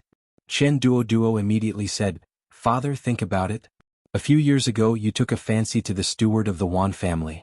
How did you trick him into coming over?" "You mean the steward of the Wan family?" Money God thought for a moment and said, "Can that be called cheating? His talent was buried in the Wan family, and he only received a few hundred taels of silver a year. I bought him a house with 3 entrances in the capital for 10,000 taels of silver a year. Why didn't he follow me?" "That's right." Chen Duo patted his thigh and said, "We can also buy a few houses in a good location in the capital." Hearing this, Yang Yanzhou and Zhao Xiuwen both shook their heads. Even young Master Chen could think of a method. How could they not think of it? This was because, in this world, not everything could be done with money. Both sides tried to use this method to bribe the other party's officials, but the results were minimal. After all, this was a fight for the throne. One wrong step could lead to a bottomless abyss. No one dared to bet the lives of their entire family on a house. "That's all you want to say?" Money God of Fortune slapped the soles of his shoes faster. He narrowed his eyes and asked, "What if they don't accept it?" "What do you mean?" Chen Duo looked at him in surprise and said, "I mean the price of houses in the capital has been rising. If you buy it now, you definitely won't suffer a loss." Money God narrowed his eyes and said, "Do you think I don't know that houses in the capital will rise? What I mean is..." Seeing that the sole of the shoe was getting closer and closer to his face, Chen Duo hurriedly said, "We can buy a few houses and hang Lu residence, Chen residence, Ma residence, and so on. This is our Chen family's house. Why would we hang other people's names on it? Wait for the appreciation." Breathing heavily, Money God of Fortune raised the shoe in his hand and slapped it toward Chen Duo's head. Halfway through, he suddenly stopped. He seemed to have thought of something and murmured, "Lu residence, Chen residence, Ma residence?" He put on the shoe and looked at Chen Duo, making the latter feel creeped out. He reached out and pulled Chen Duo's face. Chen Duo shivered and said, "Father, what are you doing? I want to see if you are my son." Money God of Fortune reached out and pulled his face, saying, "No mask. Are you bewitched?" Yang Yanzhou looked at him in confusion. Money God of Fortune moved another chair over, looked at Chen Duo and said, "Tell me." They looked at Chen Duo again. "You scholars, how can you be so stubborn?" Chen Duo frowned, looked at him and said, "Did you send someone to bribe the great prince's people?" There was nothing to deny, so Yang Yanzhou nodded. Chen Duo asked, "Did you succeed?" "Failed." "Why did you fail?" "They didn't accept it." "If they don't accept it, you won't give it to them?" Chen Duo looked at the two with disappointment and asked, "Where is your sincerity?" "Yang Yanzhou, Zhao Xiuwen, let me say it." If these two died of anger in the Chen manner, he couldn't explain it to the third prince. Money God of Fortune waved his hand and said, "What Duo means is that our Chen family will pay to buy a few mansions in the capital and hang the names of the great prince's officials. It doesn't matter if they accept it or not, they will give it to us." "Sowing discord?" Yang Yanzhou frowned and said, "Will the great prince believe such groundless things?" Chen Duo thought about it, looked at him and said, "Lord Yang, yesterday I accidentally saw Madame Yang and a strange man kissing in a small forest outside the city." Yang Yanzhou suddenly slammed the table, looked at him and said angrily, "My wife and I were at home all day yesterday. Don't you dare spread rumors." Chen Duo asked, "When did you not stay all day?" "The day before yesterday my wife went back to her parents' home." Chen Duo slapped his thigh and said, "Look at my memory. I'm sorry, I remembered wrong. It was the day before yesterday." "You." Yang Yanzhou glared at him but was pulled back by Zhao Xiuwen. Zhao Xiuwen was stunned. He looked at Chen Duo as if it was the first time he had met him. Yang Yanzhou was also a smart man. He had only been impulsive after hearing those filthy words. After calming down, he immediately understood the crux of the matter. Before this, the two sides had tried to rope each other in and instigate defection. Who knew how much money had been promised, but they had not made much progress. Chen Duo's words today had provided them with another way of thinking. If they could not bring those people under their command, then let them create chaos from within. However, they had tried to sow discord between the great prince and his officials, but it had little effect. After all, no one was a fool and would not fall for those clumsy schemes. Yang Yanzhou was still somewhat depressed and asked, "What if the great prince does not believe it?" "It's up to you whether you believe it or not." Chen Duoduo pursed his lips and said, "In any case, buying a house will not be a loss. I can hang the name of whoever I want in my house. It's fine even if I don't hang my name. When the time comes, we will send our imperial censors to visit the homes of those officials often, drink tea, and investigate whether they appear honest on the surface but are secretly extravagant and lascivious." This time, not only did Yang Yanzhou and Zhao Xiuwen look at him differently, but even the god of fortune looked at him with a strange gaze. The third prince was in charge of supervision. More than half of the imperial censors in the court were their people. If these censors visited the homes of the great prince's officials every few days, the great prince would not be able to sleep well. They also could not keep the censors out of the door. Even the great prince did not dare to do so. If he did, it would be revealing that he had a guilty conscience. A smile appeared on Zhao Xiuwen's face. He clapped his hands and said, "What a good way to sow discord." Chen Duoduo looked at him contemptuously and said, "Where have you scholars gone? You can't even think of this. Have you read Plum's Art of War? Have you read the 36 Stratagems?" Zhao Xiuwen suddenly looked at him and asked, "These two books only exist in the Jing Kingdom's military. It's rare for outsiders to see them. Have you seen them before?" Chen Duoduo patted his chest and said, 100,000 taels of silver. I'll lend it to you for 3 days. No bargaining. Zhao Xiuwen and Yang Yanzhou hurriedly left. It was unknown if they really had something urgent to attend to, or if they were frightened by the 100,000 taels of silver. Money God of Fortune squinted at Chen Duoduo and asked, "Tell me honestly, who taught you this?" Thinking of Li Yi's reminder, Chen Duoduo looked at him and said sincerely, "Dad, I won't hide it from you. Actually, one day I suddenly had a flash of inspiration, and then these things appeared." The plan he had just described was almost tailor-made for the third prince. The god of wealth knew his son very well. If he didn't have a master behind him, then he was possessed by a ghost. From the looks of it now, it was the latter. "Tie the young master up for me." Money God of Wealth waved his hand and said to the 2 servants at the door, "Take him to the Chen family's ancestral hall and invite some monks and Taoists over." He looked at Chen Duoduo, who was stunned on the spot, and said with a guilty expression, "Duoduo, I'm sorry. If I didn't let you go out, you wouldn't have been possessed by a ghost." You're tuning in to the Han Li's Wuxia Chronicles YouTube channel. We're so grateful for your support, and don't forget to subscribe to join us on this incredible journey through captivating stories. Your generosity through donations truly makes a world of difference, as it's the primary source of revenue that allows me to expand and enhance this channel for you. Thank you from the bottom of my heart for being a part of this adventure.